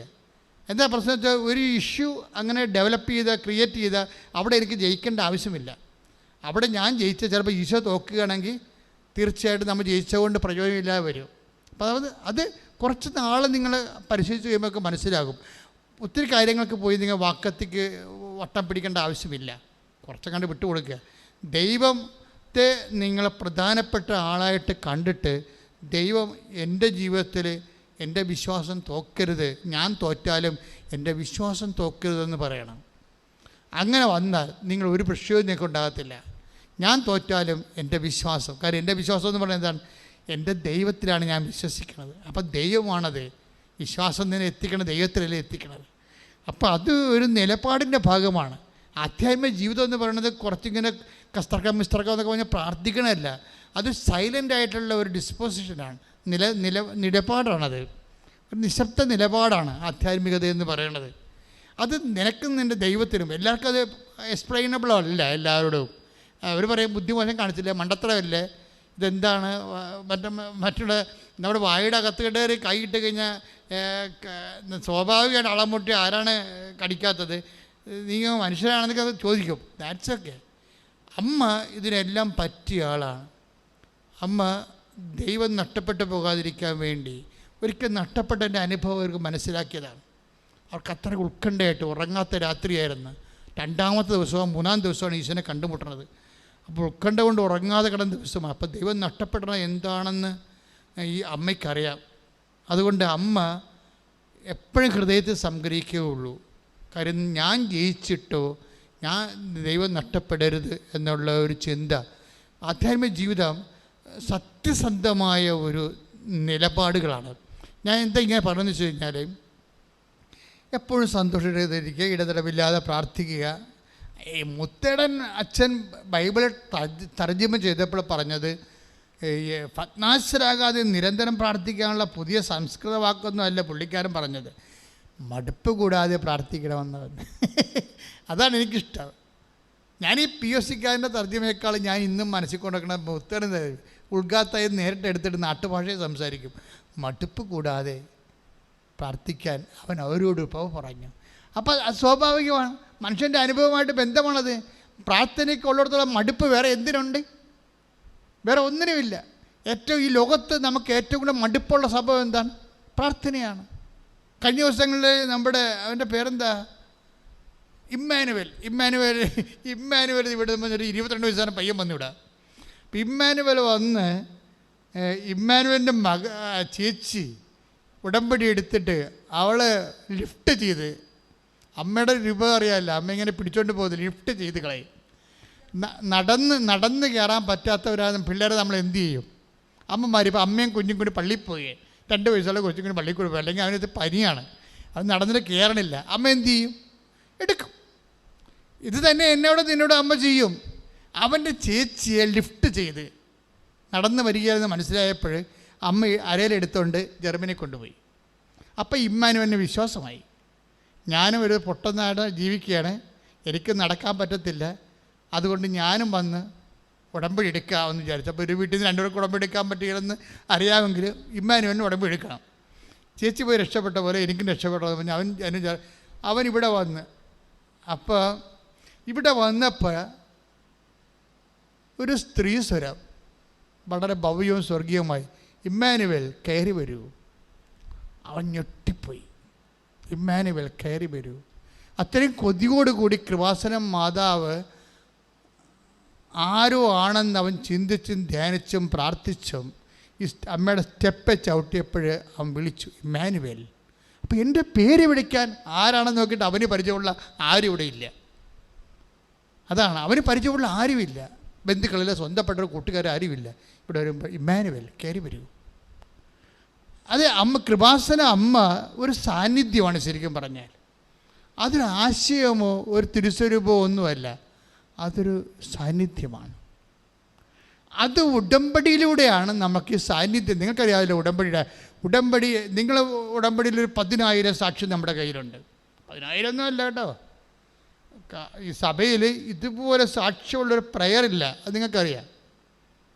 എന്തുമാത്രം വെബ്സൈറ്റിൽ നിങ്ങൾക്ക് പരിചയമുള്ളതാണ്. നമുക്ക് ഒരു ദിവസം തന്നെ 25 സാക്ഷ്യം അപ്പ് ചെയ്യാൻ പറ്റിയ സാക്ഷ്യമുണ്ട്. ഈ 25 സാക്ഷ്യം അപ്പ് ചെയ്യാൻ പറ്റി. അപ്പോഴേ ഇത്രയും സാക്ഷ്യങ്ങൾ ഇങ്ങനെ വരുമ്പോഴാണ് സ്വാഭാവികമായി നമുക്ക് വരുന്ന ഒരു വിഷയം, ദൈവത്തിൻ്റെ ഏറ്റവും വലിയ അനുഗ്രഹം ഈ സാക്ഷ്യങ്ങളാണ്. രോഗം സുഖപ്പെടുക, അല്ലേ? ഇപ്പം ഇമ്മാനുവേൽ കയറി വരാൻ പറഞ്ഞില്ലേ, സെക്കൻഡുകൾക്കുള്ളിൽ ആൾ IELTS പാസ്സാക്കി പാക്ക് ചെയ്ത് ആൾ പോയി. ചേച്ചിയുടെ അതേ കോളേജിൽ തന്നെ പോയി, ജർമ്മനിയിൽ. സ്പീഡ് അതായത് എടുക്കുമ്പോൾ നമുക്കറിയാൻ പറ്റുമേ, നടന്നു വരുമ്പോൾ സ്പീഡ് കുറവായി. അപ്പോൾ കൈയൊക്കെ പിടിച്ച് നടത്തും ദൈവം, പക്ഷേ എടുക്കുമ്പോൾ അറിയാൻ പറ്റും. Speed within no time within 2 വീക്കൊക്കെ ഈ സംഭവം സെറ്റ് ചെയ്ത് പോകും. ചിലപ്പോൾ ഒരു ഇരിക്കുമ്പോൾ തന്നെ നമ്മൾ ഉടമ്പടിയിൽ എഴുതുമ്പോൾ തന്നെ സെറ്റാവും. അത് ലിഫ്റ്റ് ചെയ്യണമാണ്. അത് വല്ലാത്ത അങ്ങനെ കോരിയെടുക്കും.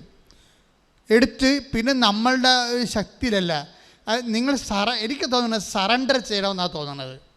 നിങ്ങൾ ഇത് അതായത് ദൈവമേ ഇത് സത്യമായിട്ട് ഞാൻ പറയുകയാണ്, എന്നെക്കൊണ്ടിത് പറ്റത്തില്ല, നീ ഇത് ഫുൾ ആൻഡ് ഫുൾ 99% ഞാനും 99% നീയും 1% ഞാനും എന്ന് ഞാൻ പറയണില്ല. 1% കൂടി സറണ്ടർ ചെയ്യണം. 100% നീ ഇതിൻ്റെ അകത്ത് ശ്രദ്ധിക്കുന്നില്ലെങ്കിൽ ഞാൻ ഉണ്ടാവത്തില്ല എന്ന് തുറന്ന് അങ്ങോട്ട് സറണ്ടർ ചെയ്യണം. പക്ഷേ ഈ സറണ്ടർ ചെയ്യുന്ന വ്യക്തിക്ക് നല്ല ദൈവസ്നേഹം ഉണ്ടാകണം. നീ ഉടമ്പടിയുടെ മറ്റ് കാര്യങ്ങളൊക്കെ ചെയ്യണം. അപ്പോൾ നിൻ്റെ കാര്യം മാത്രം ചെയ്തിട്ട് ഞാൻ സറണ്ടർ ചെയ്തെന്ന് പറഞ്ഞിരിക്കരുത്. നീ ദൈവം നിനക്കറിയാമല്ലോ, ദൈവം ഏത് ക്ലേശകാലത്തും ദൈവം നമ്മുടെ കൂടെ ഉണ്ട്. പക്ഷേ വി ഡോണ്ട് ഫീൽ ഇറ്റ്. ഇപ്പോൾ ഉദാഹരണത്തിന് ഇപ്പോൾ ഐസയ 30:21 എന്താ പറയണത്? കർത്താവ് എനിക്ക് കഷ്ടതയുടെ അപ്പവും പറഞ്ഞ് കർത്താവ് എനിക്ക് കഷ്ടതയുടെ അപ്പവും ക്ലേശത്തിന് ജലവും തന്നാലും എൻ്റെ ദൈവം നിന്റെ ദൈവം മറഞ്ഞിരിക്കില്ല. മറഞ്ഞിരിക്കുകയില്ല. നീ വലത്തോട്ടോ ഇടത്തോട്ടോ തിരിയുമ്പോൾ പിന്നിൽ നിന്ന് ഒരു സ്വരം കേൾക്കും. ഇതാണ് വഴി, ഇതിലേ പോകും. അപ്പൊ ദൈവം നിന്റെ വഴി നടത്തി തന്നെ ഒരാളാണ്. അതുകൊണ്ടാണ് ദൈവമായിട്ട് പിരിയണ ഒരവസ്ഥ ഉണ്ടാക്കരുതെന്ന് പറയണത്. സാന്നിധ്യത്തിൻ്റെ പ്രോബ്ലം നമുക്ക് കഷ്ടകാലത്ത് നമുക്ക് ഇടം വരം തിരിഞ്ഞു നോക്കുമ്പോൾ പല പല പരിഹാരങ്ങൾ പല പല രീതിയിൽ നമ്മുടെ കൊച്ചു ബുദ്ധിക്ക് പറ്റിയ. ഇപ്പം ഞാൻ ചിലരോട് പറയല്ല, വെയിറ്റ് ചെയ്ത് നിങ്ങൾ തീരുമാനമൊന്നും എടുക്കരുത്. 5 ഡേറ്റ് ഇട്ട് കൊടുക്കും, 48 ദിവസം. 48 ദിവസമൊന്നും ഇപ്പം വസ്തു വിൽപ്പന, ജപ്തി, അങ്ങനെ പല പ്രശ്നമാണ്. മാളെ കെട്ടിക്കൽ, പറമ്പ് വിൽക്കൽ, ഇങ്ങനെ പല വിഷയത്തിൽ വിഷമിക്കുകയാണ്. അപ്പോൾ വീട്ടിൽ നിന്ന് നമുക്കൊന്നും കിട്ടത്തില്ല. എന്താ കാര്യം? ഭാര്യയൊക്കെ കുറ്റപ്പെടുത്തുകയുള്ളൂ. മക്കളാണെങ്കിൽ അവരുടെ കാര്യം നടക്കാത്തത് കൊണ്ട് നമ്മുടെ മേക്കെട്ട് കയറും.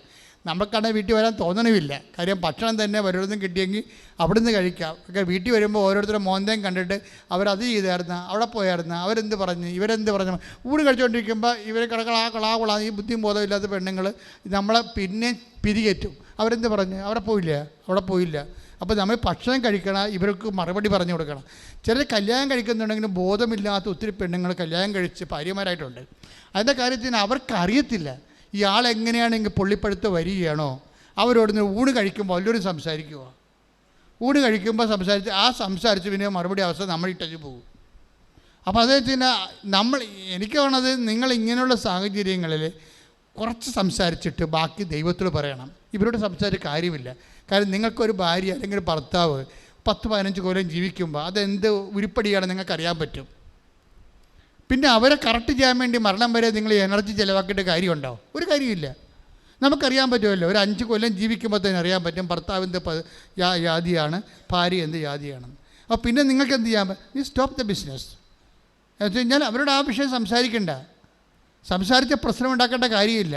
നിങ്ങൾ ദൈവത്തോട് പറയുക. അവിടുത്തെ എന്തെങ്കിലും കിട്ടുന്നുണ്ടെങ്കിൽ അത് ദൈവത്തിന് പ്രാർത്ഥനയായിട്ട് കാഴ്ചവെക്കണം.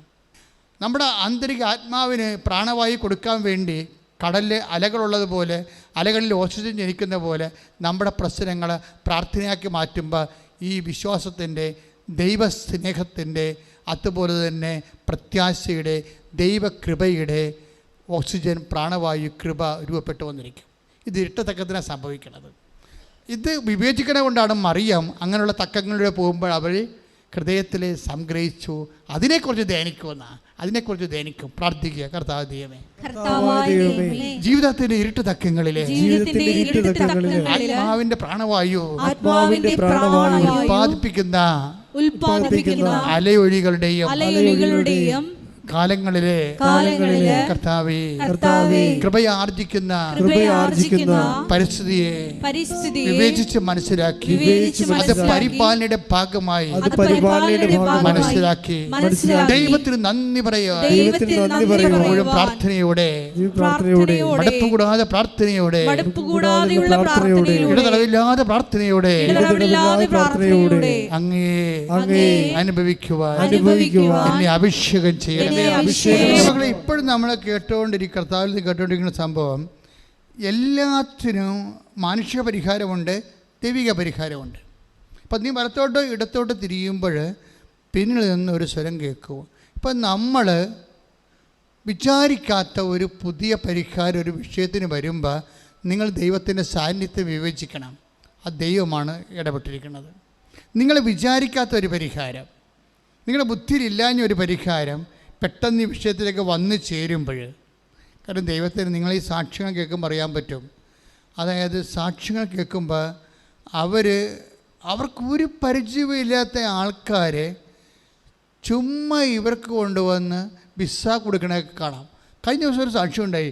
12 ലക്ഷം ഏജൻസി 12 ലക്ഷമാണ് പറയുന്നത് വിസ. 12 ലക്ഷം അവർ പറഞ്ഞ് കഷ്ടിപൊട്ടി ഒരു വലിച്ച് പൊടിപ്പിച്ച് വിറ്റും ചുട്ടുമൊക്കെ ഒരു 8 ലക്ഷം ഉണ്ടാക്കി തരാമെന്ന് പറഞ്ഞു. പോകാതിരിക്കാൻ പറ്റത്തില്ല, അത്രയും കടമുണ്ട്, ഉത്തരവാദിത്വമുണ്ട്. പക്ഷേ ഉടമ്പടി എടുത്തു കഴിഞ്ഞപ്പോൾ ഒരു ഫ്രീ വിസ. അതാണ് ഈ പിന്നിൽ നിന്നുള്ള സ്വരം എന്ന് പറയണത്. ദൈവിക പരിഹാരത്തിന് ഇവിടെ നോക്കി പറയും. What is my point? എന്താ ഞാൻ പറയാൻ ഉദ്ദേശിക്കുന്നത്? നിങ്ങൾ ഈ ദൈവിക പരിഹാരം ഒരു പരിപാലനയുടെ പരിഹാരം ഉണ്ടാകുന്ന മുമ്പ് നിങ്ങളും ദൈവമായിട്ട് നല്ല റിലേഷൻ ഉണ്ടാക്കിയെടുക്കണം. റിലേഷനാണ് പ്രധാനപ്പെട്ട കാര്യം. അത് നിങ്ങൾ ഉണ്ടാക്കണം. അതൊരു പ്രശ്നാധിഷ്ഠിതമായ റിലേഷൻ ആകരുത്. കാരണം ദൈവത്തെ നിങ്ങളെ അറിയാം. നിങ്ങൾ ഈ പ്രശ്നം കഴിഞ്ഞാൽ പിന്നെ ദൈവത്തിന് തിരിഞ്ഞു നോക്കത്തില്ലെന്നറിയാം. അത് റെക്ടിഫൈഡ് ചെയ്യണം. നിങ്ങൾക്ക് ദൈവമായിട്ട് ആ റിലേഷൻ വരാൻ പോകുന്ന ഡാമേജുകൾ ആദ്യമേ കയറി റെക്ടിഫൈ ചെയ്യണം. എന്ന് വെച്ച് കഴിഞ്ഞാൽ ചിലരുടെ സ്വഭാവം ഉണ്ടല്ല, പ്രശ്നങ്ങളുണ്ടെങ്കിൽ മാത്രമേ പ്രാർത്ഥനയുള്ളൂ, അല്ലെങ്കിൽ അവർ ടി വിയും കണ്ട മൊബൈലും കണ്ട കോമഡിയും കണ്ട് ഇളിച്ചൊക്കെ ഇത് അങ്ങനെ ഇരുന്നുള്ളൂ, ഒരു പ്രശ്നമില്ല. ഭക്ഷണം കഴിച്ച് മറിക്കിടന്ന് ഉറങ്ങും. അപ്പം നിങ്ങൾ ദൈവത്തിന് അറിയാം, പ്രശ്നം ഉണ്ടെങ്കിൽ മാത്രമേ അവൻ ദൈവത്തിന് മുമ്പിൽ വരത്തുള്ളൂ. ഇനി പ്രശ്നകാലം കഴിയുമ്പോൾ അവൻ പഴയ അവൻ്റെ വഴിയിൽ കഴിക്കും, ചുമ്മാ പിന്നെ പോകുന്നത്. അത് റെക്ടിഫൈ ചെയ്യണം. അപ്പം നേരത്തെ പറയണം, ദൈവമേ പ്രശ്നം ഉള്ളത് കൊണ്ട് ഞാൻ വരണമല്ല, എൻ്റെ പ്രശ്നമില്ലാത്തൊരു കാലം വന്നാലും ഞാൻ നിൻ്റെ കൂടെ തന്നെയായിരിക്കും. അതൊരു നിലപാടാണ് ശരിക്കും. ഞാൻ ഈ പ്രശ്നം ഉള്ളതുകൊണ്ടാണ് ഇപ്പോൾ വന്നത്, ഞാൻ സമ്മതിച്ചു. പക്ഷേ എനിക്ക് പ്രശ്നമില്ലാത്തൊരു കാലം തന്നാലും ഞാൻ നിൻ്റെ കൂടെ തന്നെയായിരിക്കും. ഇത് പ്രാർത്ഥിച്ചു, ദൈവമേ ഇപ്പോൾ പ്രശ്നമുള്ളത് കൊണ്ടാണ് ഞാൻ നിന്നെ ആശ്രയിക്കുന്നത്. പക്ഷേ എനിക്ക് പ്രശ്നമില്ലാത്തൊരു കാലം തന്നാലും ഇതിനേക്കാൾ തീഷ്ണമായി ഞാൻ നിന്റെ വഴികളിലെ സഞ്ചരിച്ചിരിക്കാം. ഇത് ഇതാണ് ഞാൻ ലൂപ്പുകൾ, ഇത് അടക്കണം. കാര്യം ദൈവത്തിനോട് കുഴപ്പം വെച്ച് കഴിഞ്ഞാൽ എല്ലാം അറിയാമല്ലോ, വരാൻ പോകുന്ന എല്ലാം അറിയാവുന്ന കാരണം നേരത്തെ തന്നെ. അതുകൊണ്ടാണ് ചില ആൾക്കാർക്ക് ഉടമ്പടി താമസിക്കുന്നതിൻ്റെ കാരണം അവർ ഉടമ്പടിയിലല്ല. ഉടമ്പടിക്ക് അങ്ങനെ ഒരു കുഴപ്പമുണ്ട്, ഉടമ്പടി സെറ്റാകത്തില്ല. അതിൻ്റെ കോമ്പോണൻസ് എല്ലാം കറക്റ്റാകാം. നിങ്ങൾ രോഗികളെ കാണുന്നുണ്ടോ, അതുപോലെ തന്നെ പത്രം കൊടുക്കുന്നുണ്ട്, പ്രാർത്ഥിക്കുന്നുണ്ട്, പ്രത്യക്ഷീകരണം, കോമ്പോണൻസ് എല്ലാം കറക്റ്റാകാം. പക്ഷേ ദൈവം ഈ സാധനം സെറ്റാകത്തില്ല. സെറ്റാകാത്ത കാരണം ഈ ഒരു കാലം കഴിഞ്ഞാൽ നിൻ്റെ വഴിയെ പോകുമെന്ന് ദൈവത്തിന് അറിയാം. അങ്ങനെ ഒരു റിലേഷൻ നമുക്ക് ദൈവമായിട്ട് ടെമ്പററി റിലേഷൻസ് സാധ്യമല്ല. നിങ്ങൾക്ക് വേറെ ആരുമായിട്ട് വേണമെങ്കിലും ഒരു താൽക്കാലിക റിലേഷൻസ് ഓക്കെയാണ്, പക്ഷെ ദൈവമായിട്ട് ഒരു താൽക്കാലിക റിലേഷൻസ് ഓക്കെയല്ല. കാര്യം ദൈവത്തിൻ്റെ റിലേഷൻസ് എല്ലാം I will be with you unto the last എന്ന് പറയുമ്പോൾ നമ്മളെന്താ ഉദ്ദേശിക്കേണ്ടത്? You must be also with me unto the last. Clear അല്ലേ? അല്ലേ? അപ്പോൾ take the word of God, I will be with you unto the last. സ്തുതിക്കട്ടെ. ഹല്ലേലൂയ ഹല്ലേലൂയ ഹല്ലേലൂയ. യേശുവേ നന്ദി, യേശുവേ സ്തുതി. ഹല്ലേലൂയ ഹല്ലേലൂയ ഹല്ലേലൂയ ഹല്ലേലൂയ ഹല്ലേലൂയ. യേശുവേ ആരാധന ആരാധന ആരാധന ആരാധന. മത്തായി 28:20. മത്തായി 28:20.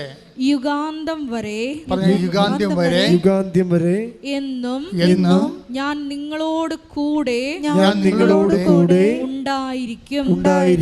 അപ്പൊ ദൈവത്തിൻ്റെ ഒരു മോഡ് ഓഫ് റിലേഷൻ അതാണ്. എന്താണ്? അന്ത്യം വരെയാണ്. ടെമ്പററി റിലേഷൻസ് ഇല്ല.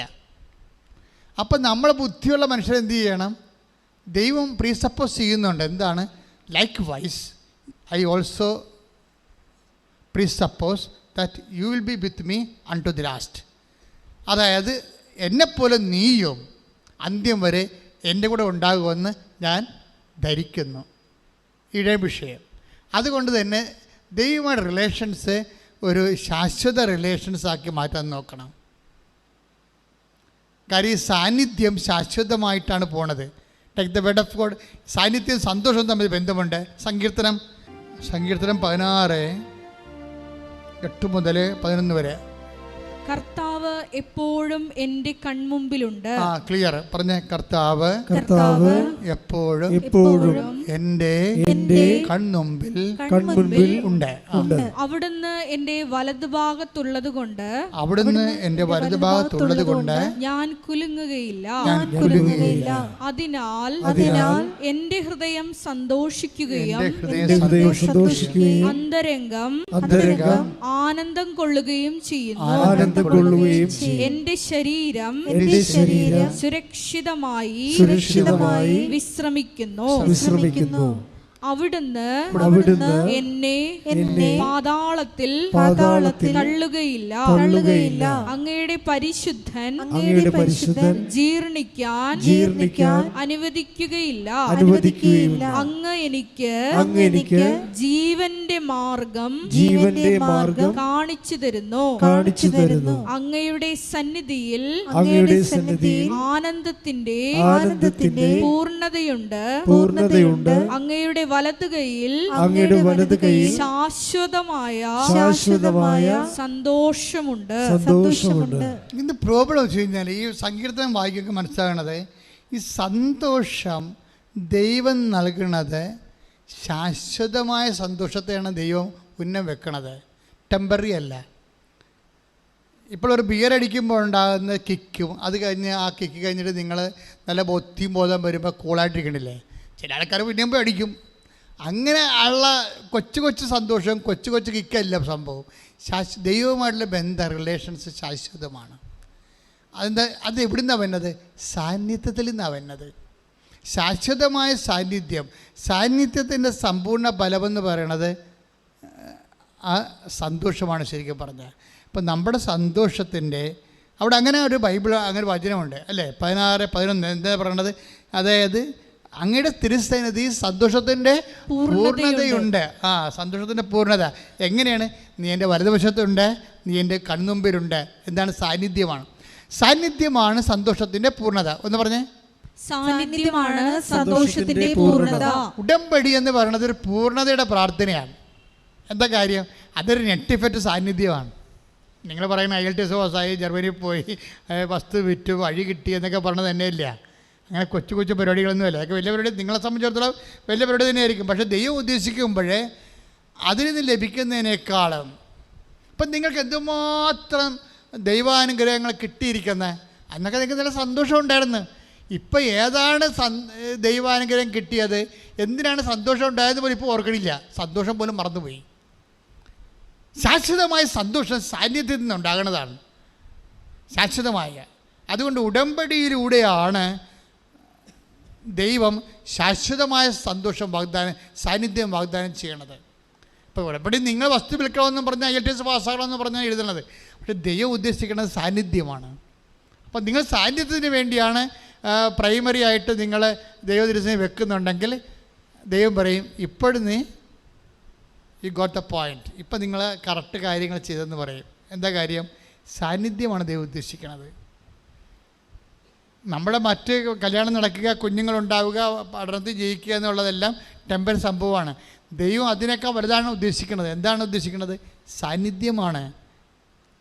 അപ്പോൾ ഈ സാന്നിധ്യത്തിന് വേണ്ടിയാണ് നിങ്ങൾ ക്രേവ് ചെയ്യേണ്ടത്. ഒന്ന് പ്രാർത്ഥിച്ചേ. കർത്താവേ, കർത്താവേ, ഉടമ്പടി വഴി ഉടമ്പടി വഴി അങ്ങ് വാഗ്ദാനം ചെയ്യുന്ന അങ്ങ് വാഗ്ദാനം ചെയ്യുന്ന ഏറ്റവും വലിയ വാഗ്ദാനമായ അങ്ങയുടെ സാന്നിധ്യത്തിനായി അങ്ങയുടെ സാന്നിധ്യത്തിനായി ഞാൻ കൊതിക്കുന്നു. കർത്താവേ, നിന്റെ സാന്നിധ്യത്തിൽ ശാശ്വതമായി അനുഭവിച്ചുകൊണ്ട് സമ്പൂർണ്ണ സന്തോഷം അനുഭവിക്കുവാൻ എന്നെ അഭിഷേകം ചെയ്യണം. ശ്രദ്ധിക്കട്ടെ.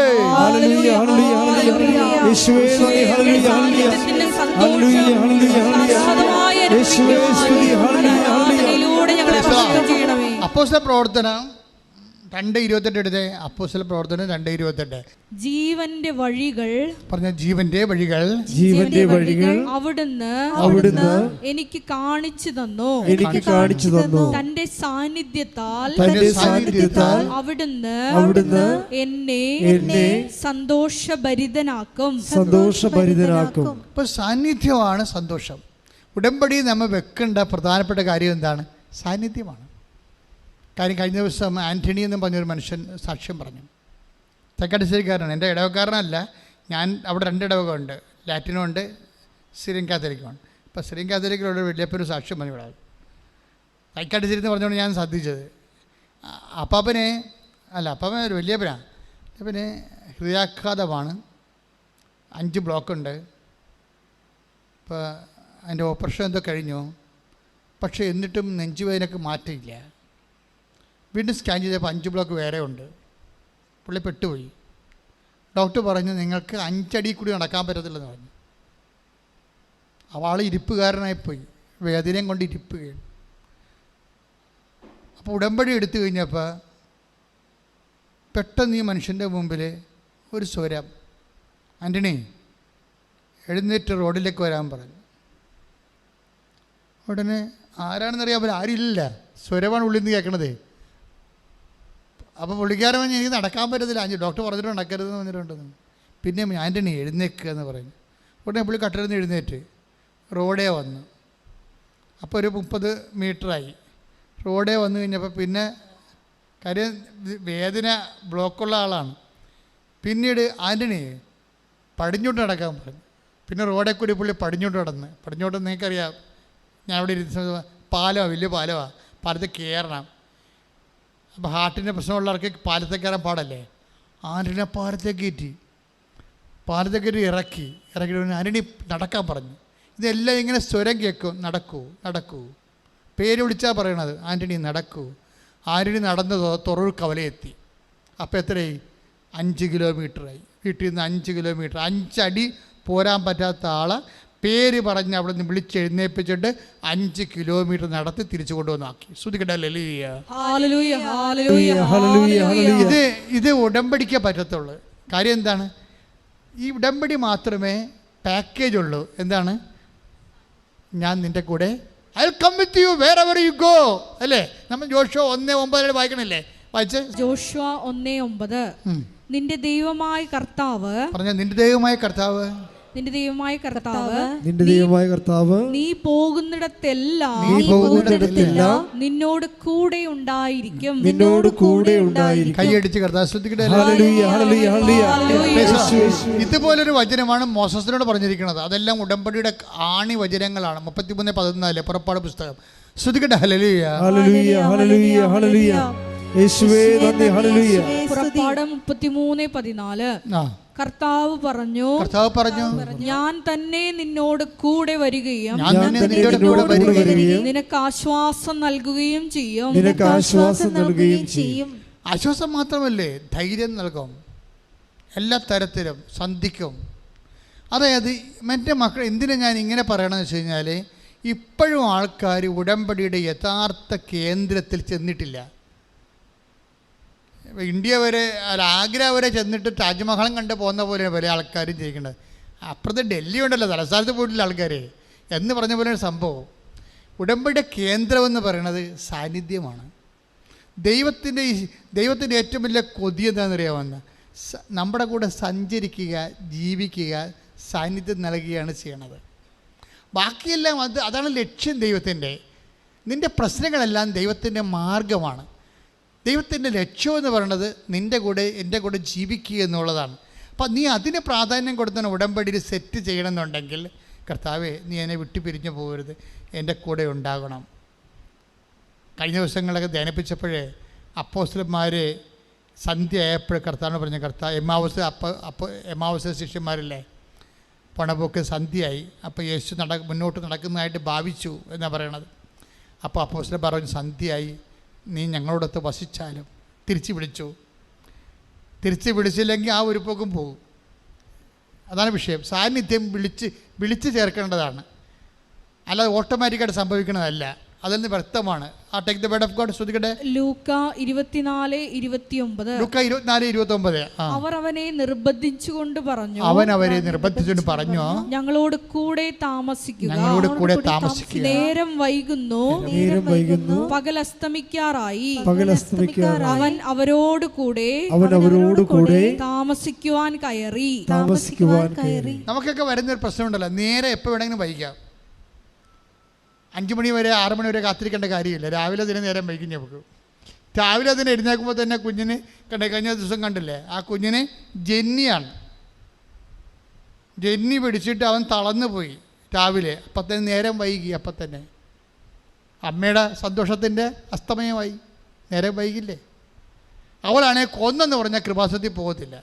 എന്താ പോകാത്തത്? അനിയത്തിയുമായിട്ട് ഇടിയാണ്. അനിയത്തി പറയും, നീ കൃപാസനത്തിൽ പോ. പിന്നെ മാതാവിന് കാശ് കൊടുത്തിട്ടാണ് മാതാവിനെ ധ്യാനിക്കണത്. മാതാവ് ഞങ്ങളുടെ നാട്ടിലുണ്ട്. അത് നീ ആ കൃപാസനത്തിൻ്റെ കാര്യം നിങ്ങളുടെ പറഞ്ഞു പറയേണ്ട കാര്യം. കാര്യം ഈ പത്രവും ചിലരൊക്കെ സ്ഥലമൊക്കെ പത്രമൊക്കെ വാങ്ങിക്കണ്ടേ. നമ്മളെ സ്വസ്ഥക്കാഴ്ച പോലും എടുക്കണില്ല. പിന്നെ പത്രം നമ്മൾ പുറത്തടിക്കണ കാരണം അതിൻ്റെ പൈസ വാങ്ങിക്കുന്നുണ്ട്. നമ്മൾ ഇനിയും അടിക്കണമല്ല.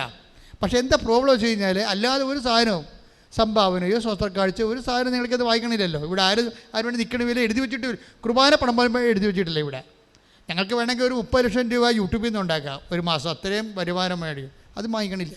അത് എന്താ വാങ്ങിക്കാത്തതിൻ്റെ കാരണം വെച്ചാൽ ഇപ്പോൾ കാസായില്ലേ. കാസ അത് സ്വർണ്ണമാണെന്ന് വിചാരിച്ചോ? ആരെങ്കിലും വിൽക്കുമോ? അത് കൊടുത്താൽ കാശ് കിട്ടും വിചാരിച്ചിട്ട് വിൽക്കത്തില്ല. അത് കർത്താവിൻ്റെ തിരുരക്തം കുദാശ ചെയ്യണതാണ്. അതിന് വിലയിടാൻ പറ്റത്തില്ല. അതുകൊണ്ട് ഞങ്ങൾ ഇപ്പോൾ വരെ എടുത്ത തീരുമാനം, ഇപ്പം നാളെ മാറിയിട്ട് ചിലപ്പോൾ എന്ന് പറയാം, അച്ഛാ ഇവർ ഇത് തന്നെ അവർക്ക് റീഫണ്ട് ചെയ്യച്ചാ. ചില വന്നതിനോട് വന്ന് ഉപദേശിക്കും, മീഡിയ മാൻ വന്ന് ഉപദേശിക്കും, നിങ്ങളുടെ യൂട്യൂബിൻ്റെ വരുമാനം കൂട്ടാൻ വേണ്ടി അവർ തരുന്ന പൈസ നിങ്ങൾ കാശ് വാങ്ങിക്കണ്ട, മറിച്ച് അത് അവർക്ക് റീഫണ്ട് ചെയ്യും. എന്നിട്ടത് യൂട്യൂബിൻ്റെ പ്രൊമോഷന് വേണ്ടി എടുക്കുക. അങ്ങനെയൊക്കെ ഉള്ള ചിന്ത ഇപ്പോൾ ഉണ്ട്. കാര്യം നമ്മൾ പൈസ 5 പൈസ വാങ്ങിക്കത്തില്ല, തിരിച്ച് കമ്പനിക്ക് തന്നെ അവർ പൈസ തരണ്ട. അതിന് ആ പൈസക്ക് അവർ നമ്മുടെ യൂട്യൂബ് പ്രൊമോട്ട് ചെയ്താൽ മതി എന്ന് പറഞ്ഞ് ഇപ്പോൾ മീഡിയ ഉപദേശകർ ഇവിടെ വരുന്നുണ്ട്. ഞങ്ങൾ അതിനെ പോസിറ്റീവായിട്ട് തന്നെ എടുക്കണത്. പക്ഷേ പ്രാർത്ഥിച്ച് മെസ്സേജ് എടുത്താൽ മാത്രമേ നടപ്പിൽ വരത്തുള്ളൂ. പക്ഷേ അതിൻ്റെ 5 പൈസ നമ്മൾ ഈ സ്ഥാപനം മേടിക്കത്തില്ല ഒരിക്കലും. കാര്യം അത് കർത്താവിന്. അപ്പോൾ അങ്ങോട്ട് തന്നെ എടുക്കുകയാണ്. നമ്മുടെ യൂട്യൂബ് പ്രൊമോട്ട് ചെയ്ത് പോകണമെങ്കിൽ ലക്ഷങ്ങളിലേക്ക് പെട്ടെന്ന് കർത്താവിൻ്റെ വചനം എത്തും. അപ്പോൾ നമ്മളതിനു വേണ്ടിയാണ് ഈ കട്ടപ്പാട് മുഴുവൻ. നിങ്ങളെ കൊണ്ടൊക്കെ ഓരോ സ്ഥലത്തും പത്രമൊക്കെ കൊടുപ്പിക്കേണ്ട ഉദ്ദേശം എന്താണ്? കർത്താവിനെ അറിയാത്തവരെ അറിയണം, അറിഞ്ഞവർ ആഴപ്പെടണം.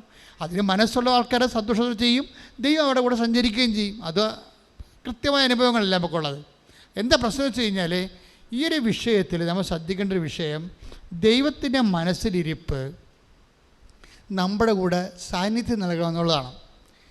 പിന്നെ ദൈവത്തിൻ്റെ 2 മനസ്സിലിരിപ്പുണ്ട്. ഹിഡൻ അജണ്ട എന്ന് നമ്മളൊക്കെ നാട്ടുകാർ പറഞ്ഞ പോലെ 2 ഹിഡൻ രഹസ്യമായ ഗൂഢ മനസ്ഥിതിയുണ്ട്. ഒന്ന്, നമ്മുടെ കൂടെ നിത്യമായിട്ട് ദൈവം സാന്നിധ്യമായിട്ട് ചെയ്ത് ജീവിക്കണം.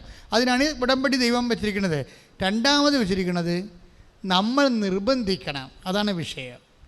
അല്ല വെറുതെ ദൈവം വന്ന് നമ്മുടെ കൂടെ താമസിക്കത്തില്ല.